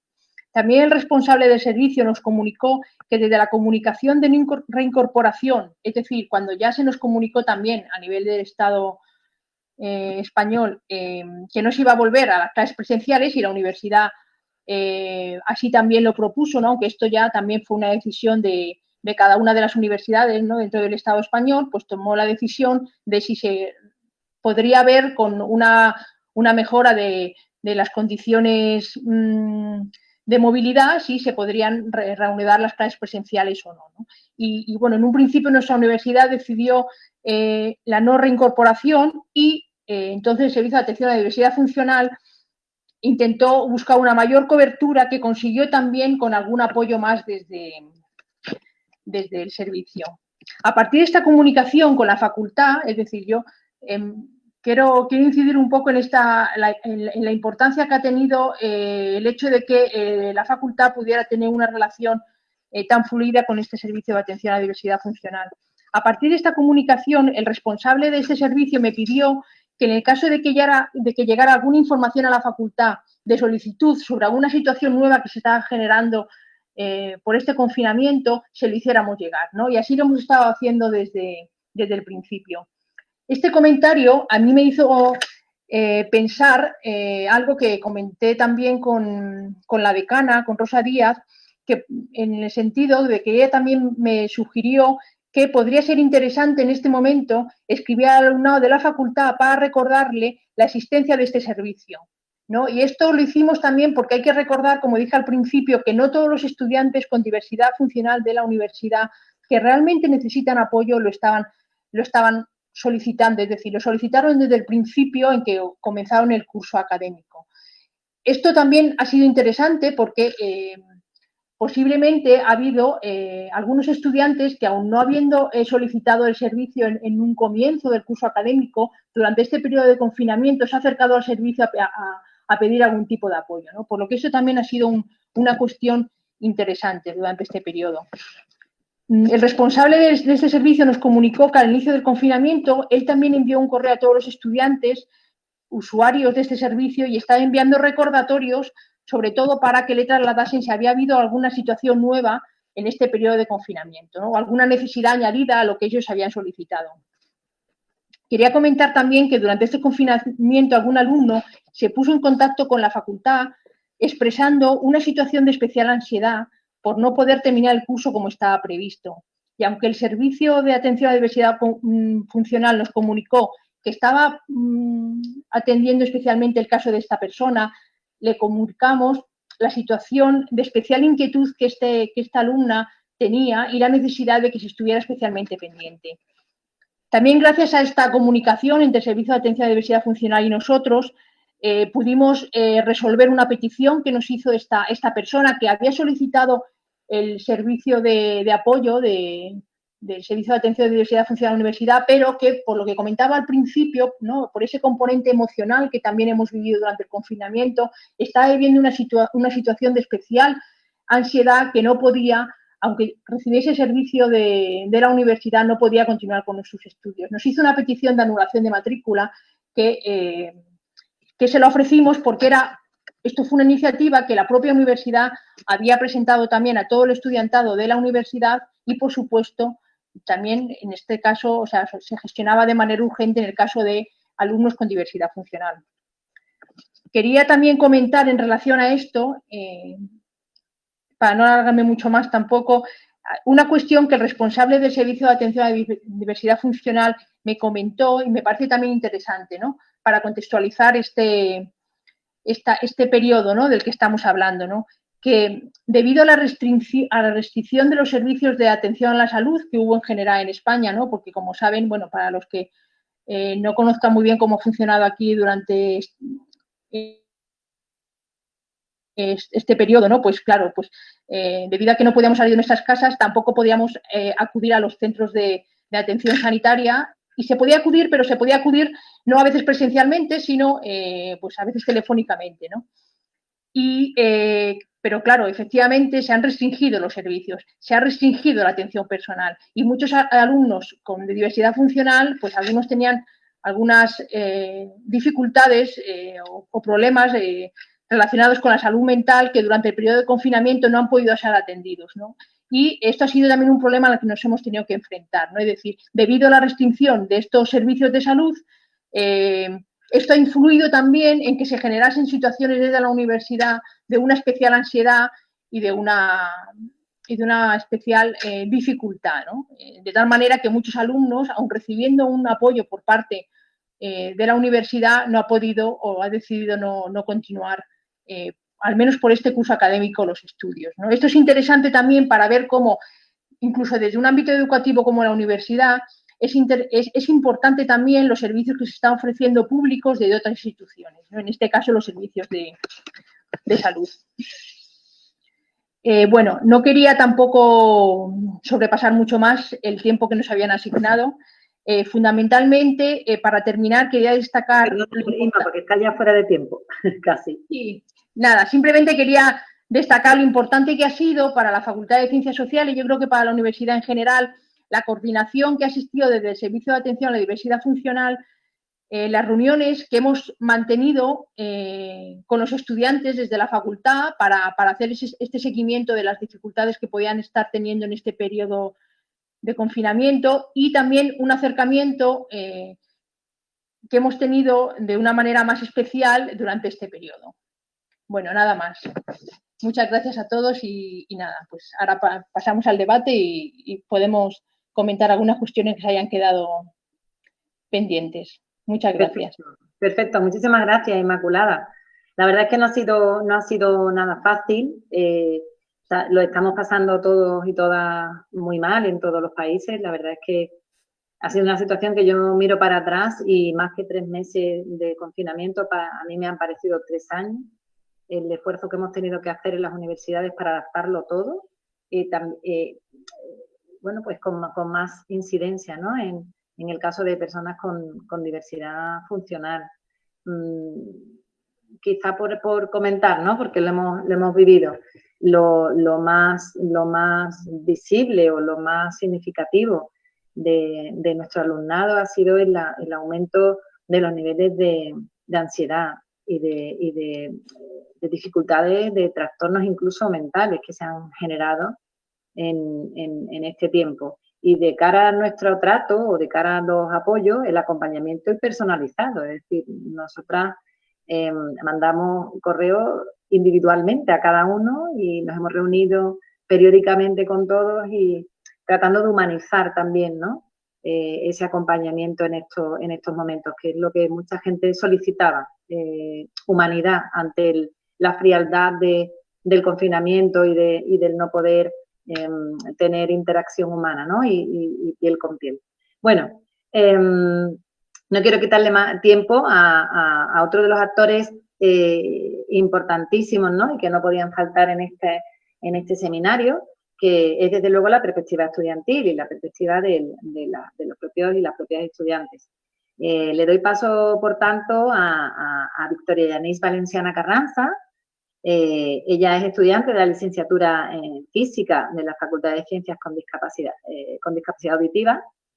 Participó en el programa interuniversitario Diálogo sobre Discapacidad en 2018 y ha estado en contacto desde entonces con la Unidad de Atención a Personas con Discapacidad de la UNAM. Victoria Yanis nos va a hablar sobre la discapacidad y la adaptación al modelo de enseñanza virtual desde el alumnado, desde la perspectiva del alumnado. Pues cuando quieras tienes tu tiempo, Victoria Yanis. Gracias. Hola, muchas gracias. Bien, bueno, ya como se ha dicho, voy a hablar un poco sobre cómo ha sido esta adaptación al modelo desde una perspectiva, pues, más bien de nosotros los estudiantes, ¿no? Y, pues, para hacer esta presentación, obviamente tuve que consultar con algunos amigos y personas que están en contacto con estudiantes durante esta pandemia. Y pues bueno, como se ha dicho, la situación en México es un poquito particular, creo que en toda Latinoamérica. Yo hablo obviamente en el caso de la UNAM, pero se puede generalizar fácilmente para lo que sería toda Latinoamérica, ¿no? Bueno, empiezo. Y bien, la modalidad virtual, como sabemos, fue una situación excepcional la que causó la pandemia y pues obligó a bastantes planteles a lo largo del planeta a cerrar sus puertas, ¿no? Y tanto profesores como alumnos se pronunciaron en favor, en contra de la modalidad, pero pues finalmente tuvimos que adoptarla, ¿no? Para continuar de alguna forma con las actividades. Y bien, la población estudiantil de la UNAM es diversa y pues la centralización de los campus de la UNAM obliga a muchos estudiantes de varias entidades del país a desplazarse al área metropolitana. Hablamos de todas esas zonas conurbadas cercanas a la Ciudad de México, para poder estudiar en esto que conocemos como la Universidad de la Nación, ¿no? La UNAM. Y bueno, también la posibilidad de no tener que cubrir gastos excepcionales, dado que es una universidad pública, para muchos representa la única oportunidad de seguir realizando nuestros estudios superiores, ¿no? Por lo cual la población estudiantil de la UNAM tiene una situación económica bastante diversa. Bueno, yo justamente quería recalcar estas brechas. Una es la brecha económica, una situación que es bastante generalizada en el país y pues es independiente de la procedencia de las personas, ¿no? Y otra que yo llamaría un sesgo territorial, que es el hecho de que las personas que viven en el área metropolitana de México tienen una mayor posibilidad de estudiar en la universidad que las personas que vienen de fuera. Bien, le voy a mostrar un par de casos, bueno, de estadísticas de nuestro país que nos podrían dar una perspectiva un poco general, no nos dicen toda la historia, pero nos dan una idea de cómo es la situación en México, ¿no? Tenemos que 70.1% de la población en México usa Internet. Es usuario, no importa si tienen acceso a ello en su casa, pero por alguna razón tienen que usar Internet, ¿no?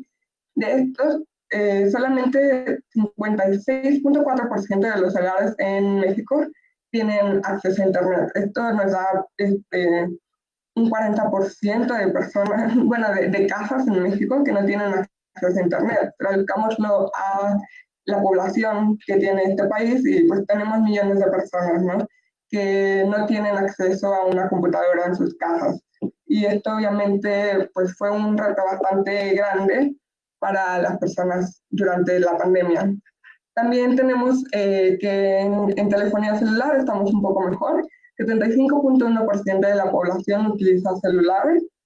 De esta cantidad, el 94.7% sí que tiene acceso a Internet, lo cual pues es un dato más positivo, pero pues lamentablemente la telefonía celular no es muy viable para poder tomar clases en línea, ¿no? Tener que pagar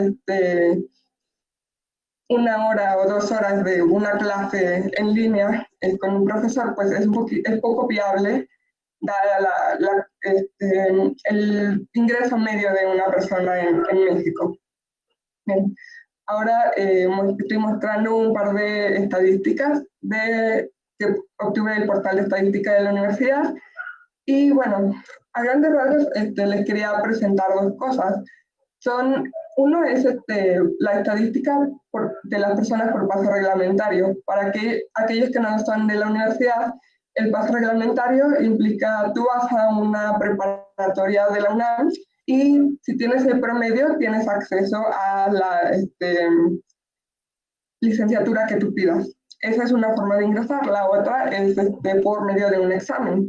Las personas que ingresan por examen, pues usualmente son personas externas a la UNAM o es muy prevalente que sean foráneos, ¿no? Personas que no son de la zona conurbada a la Ciudad de México.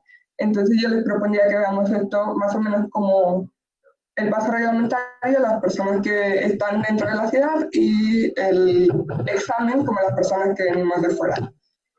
Y les voy a presentar 2 cosas. Una es el ingreso a familia mensual y otro la cantidad de personas que reportan que tienen acceso a computadora personal.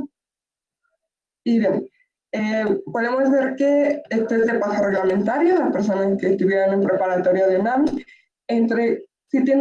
las personas que reportan un ingreso de 4 o menos salarios mínimos, dan casi 60% de la población estudiantil. Es una fuerte concentración en esta área. De 4 a 8 salarios mínimos tenemos aproximadamente un 30% y 8 o más tenemos solamente un 7%. También por paso reglamentario tenemos que 70% de las personas, un poco menos, el 67.18 para ser exactos, tiene acceso a una computadora personal.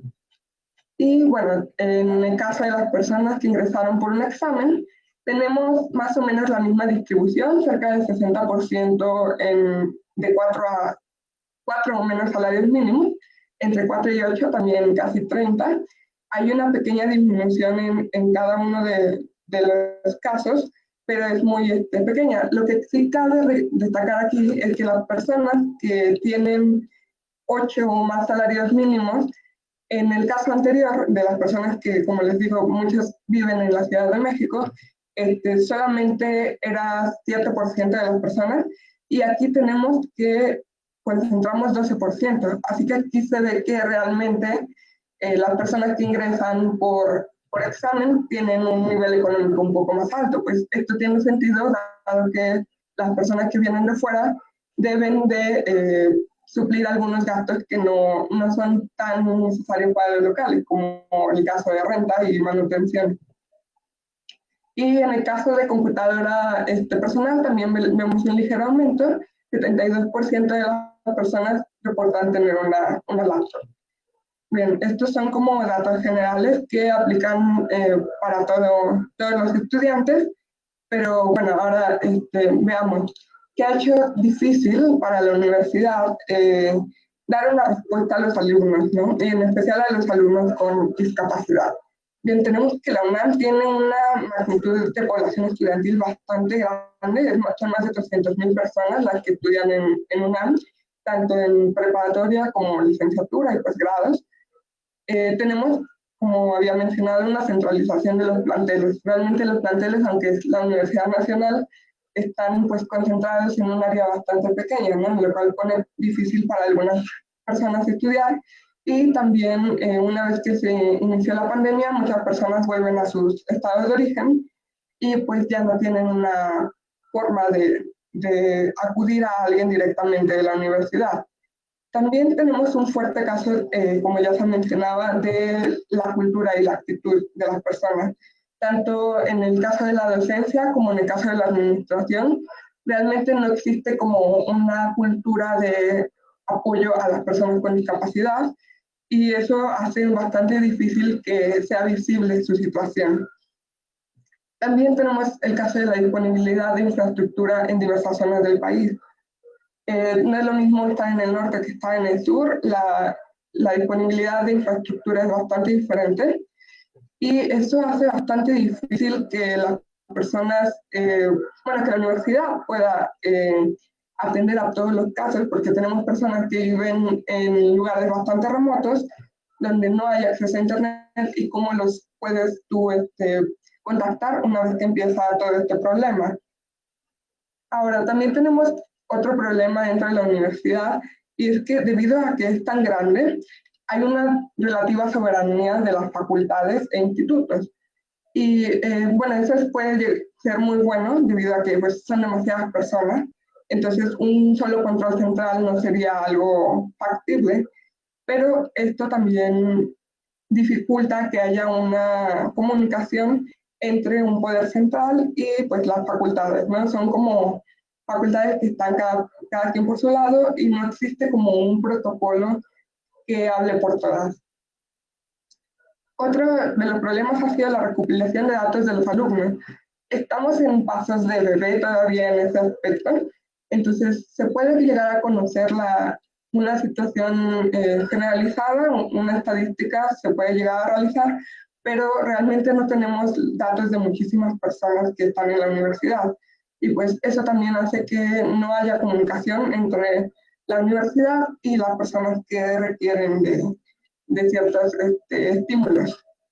Y bien, bueno, en especial, ¿no? ¿Cómo ha sido todo esto para las personas con discapacidad? Ya hemos hablado sobre la economía y el acceso a Internet, es una situación bastante generalizada y pues en general se quiere hacer como la pregunta, ¿no? ¿Benefició o perjudicó a las personas la nueva modalidad, ¿no? Y la verdad es que se tienen respuestas diferentes. Fueron casos muy distintos y esto se debe de abarcar desde un punto de vista de diversidad, ¿no? Tenemos que lo que sucedió en este caso fue una situación improvisada y tenemos la duda, ¿no? ¿Cómo se puede ser coherente cuando se tiene una universidad tan grande? Cuando dentro de la universidad no existen pues protocolos, ¿no? Que puedan asegurar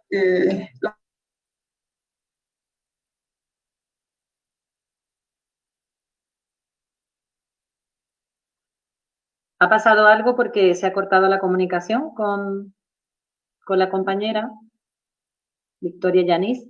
No sé si tendrá oportunidad de volverse a conectar, alguna dificultad técnica. No sé qué habrá ocurrido. De todas maneras, estaba siendo muy interesante porque yo que conozco la UNAM, en cualquier país, la propia universidad sería una gran ciudad en cualquier país y tiene que resultar muy difícil, ¿no? el ajustar a esta situación de pandemia todo el planteamiento y por tanto, bueno, pues el análisis que estaba haciendo también pormenorizado me parece de sumo interés. Entonces, no sé si alguien puede apoyarme en este lapsus técnico para poder continuar con Victoria y Yanis. Bueno, pues mientras que Victoria y Yanis pudiera conectarse, si os parece, porque, bueno, quedan unos minutitos, vamos a pasar, si os parece, aprovechando el tiempo, a preguntas que ya hay en cartera. Y bueno, pensad que tenemos un montón de gente. La gente que está en Facebook solamente puede ver bueno, los que estáis enganchados, pero es que aquí tenemos creo que había más de 100 asistentes en Facebook, pero es que aquí tenemos a 19 personas que estamos con apoyo técnico entre los intérpretes y el personal técnico que nos están apoyando. Ya hemos recuperado a nuestra compañera. No sé si quieres continuar, porque ya estamos preparadas para las preguntas. Ah, ok, perfecto. Pues si me dan 5 minutos para terminar y rápido. Pues venga, te escuchamos con mucho gusto. Vale, perfecto, muchas gracias. Sí, una disculpa, se me ha salido de la nada, no sé qué ha pasado. Bueno, bien, en fin, como decía, aquí hay bastantes problemas de cómo ser coherentes dentro de una universidad tan grande, ¿no? Y pues la pregunta de si se dieron ventajas o desventajas es bastante amplia. Tendríamos que discutirla, por ejemplo, en el caso de las personas con discapacidad visual, tenemos que muchas de ellas se tuvieron que enfrentar a que les llegaran, por ejemplo, documentos que no eran aptos para que ellos los pudieran leer, ¿no? Y en el caso de personas con discapacidad auditiva parcial, por ejemplo, puede que la situación haya venido como un anillo al dedo, ¿no? Que pues, cuando vas a clases presenciales no tienes la infraestructura, no tienes los medios, por ejemplo, para escuchar bien al profesor. Algunas personas no tienen medios para tener, por ejemplo, un aparato auditivo, y una vez que estamos en esta situación, pues puedes escuchar al profesor ahora sí que con auriculares, ¿no? En tus propios oídos, y eso mejoró bastante. Bien, ahora la perspectiva del estudiante en universidades públicas puede ser un poco difícil, ¿no? Es como de, bueno, ¿ahora a quién me dirijo? En ocasiones, como he dicho, no se tiene un vínculo entre las personas que entran con alguna discapacidad y las unidades de atención, ¿no? Entonces, eso puede dificultar bastante la experiencia de las personas que se encuentran como estudiantes, y también tiene que ver en gran parte con la cultura que hay, en especial aquí en Latinoamérica, respecto a las discapacidades. No muchas personas ven como algo enteramente negativo el admitir, entre comillas, que tienen una discapacidad, ¿no? Es algo casi vergonzoso. Y yo creo que varias universidades públicas, tanto dentro del país como en Latinoamérica, sí no han tenido la prioridad de poner la educación inclusiva en el foco, ¿no? No se ha hecho ese esfuerzo, y pues en la UNAM en especial estamos todavía con pasos de bebé en varias de las cosas que estamos implementando. Y bueno, también tengo que decir que hubo algunas ventajas que se dieron durante la pandemia para las personas con discapacidad, por ejemplo, con discapacidades motrices, con discapacidad auditiva, etcétera, y sería lo más, pues lo idóneo, ¿no? Que se pudieran mantener estas ventajas, y por otro lado, que las desventajas que surgieran dentro de este marco, pues pudieran ser afrontadas mediante organismos, ¿no? Lo que estábamos viendo aquí en UAM a mí me pareció algo bastante fantástico. Nuestra compañera mencionó algo, una respuesta articulada. Creo que eso es lo que hace falta en muchas de las universidades públicas de Latinoamérica, pues sí, una respuesta articulada en la cual muchas personas, por ejemplo, en este caso desde las facultades, que se tuviera un protocolo de quienes actúan, cómo podemos vincular a la parte estudiantil con la parte de administración, ¿no? Y también no cargarle las manos de una universidad de más de 300.000 personas solamente a una institución, sino que justamente en conjunto, estudiantes, facultades, administración, pues busquemos que las personas venzan esa cultura de rechazo a admitir que se tiene algún problema psicológico, que se tiene algún problema en casa, e incluso el simple hecho de admitir que, bueno, no admitir, no es algo que se tenga que ocultar, pero el visibilizar que tienes una discapacidad, hay que trabajarlo desde la cultura y tener una respuesta, pues ahora que sí, justamente como se dijo, articulada. Sería todo.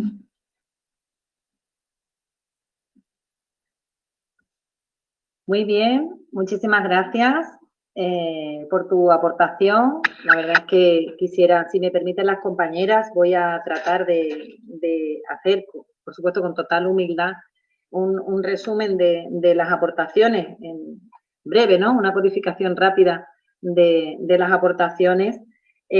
Bueno, en primer lugar, la compañera de la UNAM nos planteaba todo el planteamiento necesario de cultura inclusiva y el esfuerzo que se está haciendo por generar cultura inclusiva. Y bueno, nos ha planteado pues todas las cuestiones que tienen que ver con la brecha digital y con todo el apoyo y las acciones, sobre todo formativas, que han tenido que desarrollar para incrementar las competencias digitales para los y las docentes.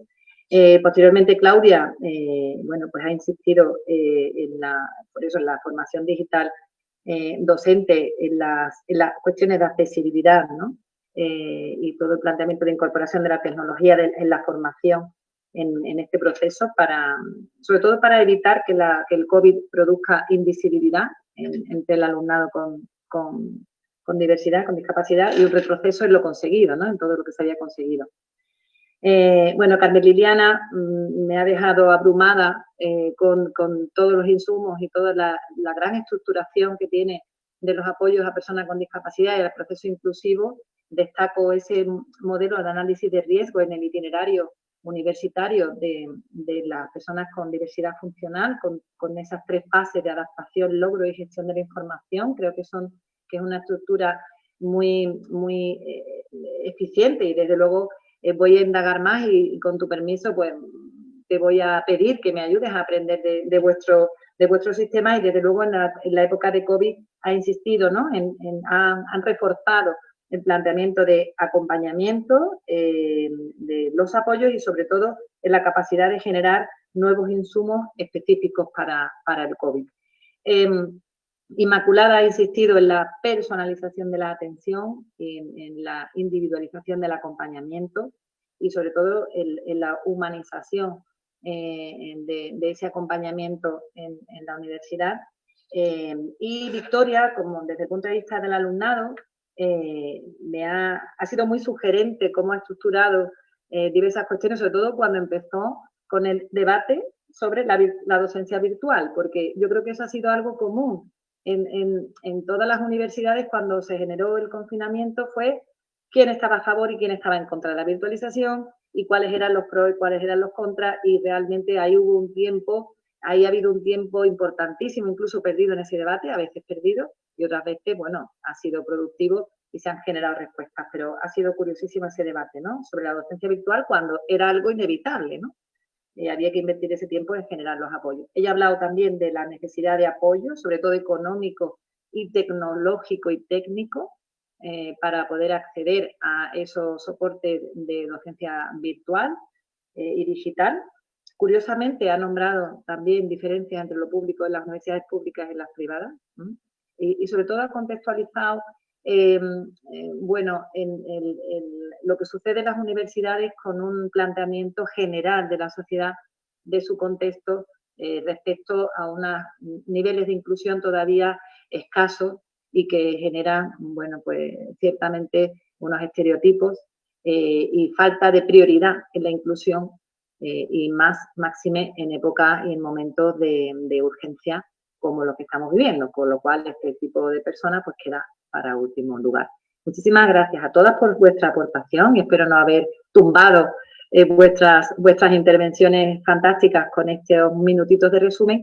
Y ahora sí me gustaría daros paso para que cada una al menos pudiera responder a una de las preguntas suscitadas por más de 100 personas que han estado acompañándonos, a las cuales os agradezco enormemente que hayáis estado con nosotras. Y bueno, Claudia, si te parece, podrías empezar, por favor, con alguna de las preguntas y puedes responder lo más breve posible para que no alarguemos esto mucho y no cansemos a esta gente que nos ha acompañado todo el rato. Gracias. Sí, gracias. Bueno, me preguntan que si esto es una ley, la educación inclusiva a nivel superior. Sí, el año pasado hubo una modificación al artículo 3º, donde la formación en educación superior pasa a ser obligatoria y debe de garantizar el Estado las condiciones. Entonces, esto hace que vayamos generando políticas en las diferentes instituciones de educación superior para garantizar el ingreso de personas con discapacidad y la permanencia. Y la otra pregunta era sobre las recomendaciones que se emitieron desde la UNAVDI en torno a educación a distancia. Nos pueden escribir y con mucho gusto se las compartimos. El correo es claudia@puma.unam.mx o al correo de la UNAVDI. Y sería todo. Muchas gracias. Muchísimas gracias. Que no tengo aquí un segundo. Ah, sí, lo tengo anotado. Muchas gracias, Claudia. Carmen Liliana, por favor.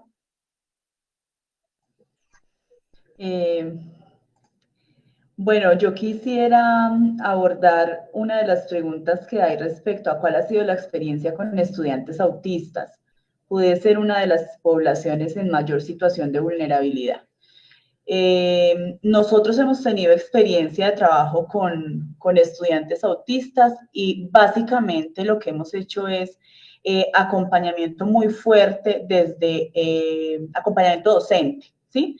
Hemos hecho ciclos de capacitaciones, específicamente el año pasado tuvimos que hacer ajustes razonables con 2 estudiantes con esta condición y lo que hicimos fue un ciclo de capacitaciones en donde se abordó inicialmente a docentes, se abordó un grupo de estudio, o sea, de compañeros, y se abordó el acompañamiento familiar también. ¿Sí? Entonces, con una experta en el tema empezamos a gestionar todo este proceso.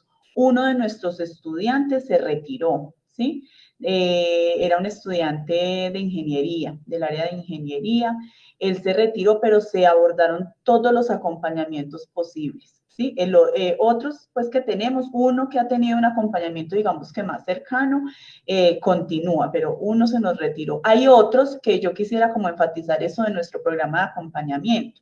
La gestión estratégica de riesgos para todos los estudiantes de nuestra universidad. Nosotros pensamos en la diversidad. Ya en los casos, como yo les decía, en que se requieren ajustes razonables, es que nosotros pasamos a identificar esos estudiantes que tienen mayores barreras y ahí es donde activamos todo ese ciclo de alarmas y de acompañamientos, ¿sí? Entonces, realmente recordemos que la discapacidad es cuestión identitaria. Entonces, nosotros tenemos muchos estudiantes con discapacidad, pero realmente quienes se reconocen como estudiantes con discapacidad no son todos los que uno tiene en el censo, digamos, en la canalización que hay. Entonces, eso es muy importante y es importante porque tenemos muchísimos casos que sabemos que están ahí, pero si no hay una identificación y un proceso de base, lo que mencionaba ahorita nuestra estudiante con discapacidad, pues la visibilización ahí no depende de la universidad, ¿sí? Depende de las propias personas. Pero lo que sí es cierto es que en cuestiones del reconocimiento de los otros y el reconocimiento de uno mismo, ¿sí? En términos de pensar esa alteridad, sí es necesario a veces para activar los acompañamientos que las personas y los estudiantes se identifiquen, ¿sí? No es una obligación, ¿sí? Por eso es cuestión de tener los apoyos para todos, que es lo que nosotros hacemos. Sí, realmente, si yo hoy miro quiénes están activos con acompañamiento desde Inclúyete, son algunos los que requieren mayores ajustes. En realidad, el sistema de acompañamiento se mueve alrededor de todos los estudiantes y, lógicamente, muchos de los que mayores barreras experimentan son estudiantes con discapacidad y eso sí vale la pena aclararlo, pero tenemos estudiantes desde el enfoque de género que también están en acompañamiento importante.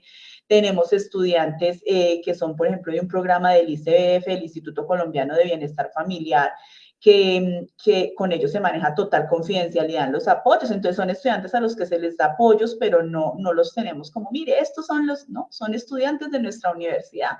Por eso cuando uno aborda la inclusión, realmente la aborda lo que decíamos nosotros ahora, para todos y con todos, reconociéndonos en función de nuestra diversidad. Y esa diversidad no implica necesariamente identificarse con un colectivo pues, de discapacidad o gay o bueno, del que sea que estemos abordando.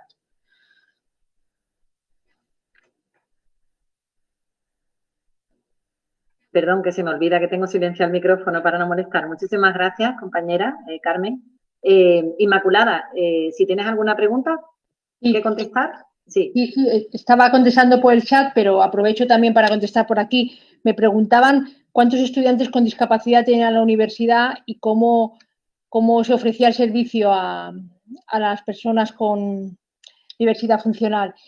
Bueno, nuestra universidad no es tan grande como algunas de las que se han presentado aquí, es una universidad más pequeña que tiene aproximadamente unos 10.000 estudiantes que cursan, por ejemplo, para el año pasado 19-20, 10.005 estudiantes aparecía en la web y 2.000 aproximadamente estudiantes de posgrado. Con certificado con discapacidad aproximadamente son unos 200 y que se acercan al Servicio de Atención de Diversidad Funcional, por lo que se sabe aproximadamente unos 117, ¿no? Tenía registrado el responsable del servicio. Quería comentar que como he dicho cuando he intervenido, aunque se sabe desde el principio, ¿no? Con la matrícula que personas tienen algún tipo de discapacidad, solamente se ofrece este servicio cuando el estudiante se acerca al servicio y solicita algún tipo de apoyo, ¿no? Por lo que comentábamos que una de las prioridades, ¿no? de la universidad ha sido también un poco la independencia de estas personas para solicitar o no el servicio. Solamente a aquellas personas que lo solicitan se le puede apoyar, ¿no? Y en cuanto a cómo se le ofrece, pues de esta manera, es decir, la persona se tiene que acercar y solicitar el servicio para que se le pueda conceder, ¿no? A veces solicitamos servicio, a veces es asesoramiento, ¿no? Porque también hay muchos estudiantes que tienen inquietud sobre si, bueno, pues pues alguna de las dificultades que pueden tener van a poder continuar los estudios de una manera adecuada, ¿no? Y entonces a veces es un poco asesoramiento, ¿no? A veces solamente con informar de cómo se suelen tener las clases, cómo se suelen colgar los materiales, pues es suficiente y no se necesita apoyo. Quería también comentar que no solamente se ofrece el servicio a personas con certificado de discapacidad, sino también algunas personas que tienen necesidades especiales, como pueden ser el TDAH o algún tipo de dislexia, ¿no? O sea que, aun sin tener esta discapacidad, también se ofrece el servicio, ¿no? A cualquier persona que necesite apoyo en este sentido. Muchas gracias, Inmaculada. Victoria, por favor, es el momento de tu pregunta y tu respuesta. Hola, claro. Bueno, en mi caso, más que nada, hubieron un par de comentarios que me parecían bastante interesantes. Uno de ellos fue que es importante tener proyectos de inclusión, pero ya formalizados, ¿no? Y creo que eso es algo bastante importante en el caso de la UNAM. Aquí viene algo un poco más de raíz, porque es un problema que ya incluye incluso al gobierno, ¿no? Y la cultura que hay en México.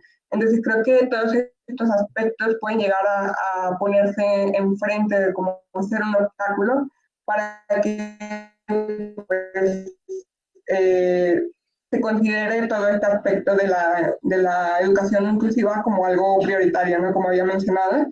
Y también mencionaban mucho esto de que para varias personas de poblados dentro de México, y sé que es la misma situación en varios lugares de Latinoamérica, es especialmente difícil continuar, ¿no? Con los estudios porque por la cuestión económica, por la cuestión de infraestructura, y pues creo que hace falta justamente esto, tener ya un proyecto formalizado. Ojalá que se pueda llegar a realizar algo a partir de esta pandemia, pero pues justamente que incluyamos a todas esas personas que tienen básicamente una imposibilidad de continuar sus sus estudios si no se encuentran en la universidad, ¿no?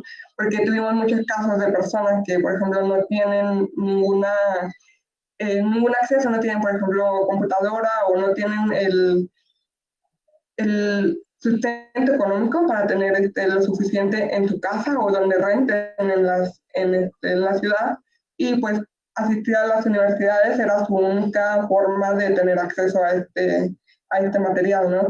Entonces creo que esas personas quedaron, pues, ahora sí que borradas del mapa, ¿no? En muchas ocasiones, y pues dentro de ellos las personas con discapacidad preocupan bastante porque pues es como un doble obstáculo en ocasiones, ¿no? Porque cómo tienes la posibilidad de acceder a educación inclusiva si no tienes ni siquiera una computadora en casa, ¿no? Entonces la situación de muchos estudiantes es bastante particular, y justamente como es una universidad tan grande es algo bastante difícil de abordar. También mencionaban las becas, lo cual creo que es un estímulo bastante importante para varias personas, pero también tenemos el hecho de que mucha gente no recibe estos beneficios, ¿no? Y en ocasiones no los piden o no saben que pueden pedir estos beneficios por el hecho de que tengan alguna discapacidad o cualquier cosa, ¿no? Entonces creo que justo de las cosas que mencionaba, falta mucha vinculación entre los apoyos que se dan y cómo haces que las personas que se beneficiarían de ellos sepan que esos estímulos están ahí y ellos los pueden llegar a pedir, ¿no? Entonces sí faltan bastantes cosas que mejorar, pero creo que poco a poco, y aprendiendo, por ejemplo, de varios de los casos que hemos visto en esta presentación, podríamos hacer algo que apoye, bueno, que beneficie cada vez a más personas, ¿no? Muy bien, muchísimas gracias, Victoria. Pues yo creo que es momento de ir cerrando este seminario. Quizá me voy a quedar con 3 aspectos, de lo más general a lo más particular, que creo que han sido comunes a todas las personas que habéis participado. En primer lugar, el seguir trabajando en incrementar la cultura de la inclusión de personas con diversidad en las universidades. En segundo lugar, consolidar la institucionalización de respuestas en las universidades, es decir, políticas educativas institucionalizadas con unas adecuadas acciones de comunicación para que llegue esas políticas realmente a conocimiento y a posibilidad de uso de las personas con diversidad funcional. Y tercera, que he puesto aquí porque se ha repetido en gran parte, específica del COVID, y es urgencia en solucionar y buscar sistemas de prevención del abandono de los estudios durante el COVID, fundamentalmente con apoyos tecnológicos, económicos y emocionales, ¿no? Y bueno, con esto cerramos por hoy. Pediros disculpas por el poquito de tiempo que hemos pillado, superior al previsto inicialmente, pero creo que ha merecido la pena y hemos podido, bueno, disfrutar y avanzar, y desde luego a la líder de este proyecto, a Patricia Broña, le convino a que anote, ¿no?, estas conclusiones, porque creo que son insumos muy interesantes para avanzar en variables de análisis y de estudio en el proyecto que tenemos en común. Muchísimas gracias y os invito a que os suméis a esta red de las universidades que estamos comprometidas por la inclusión de personas con diversidad en la educación superior. Muchas gracias y buenas tardes.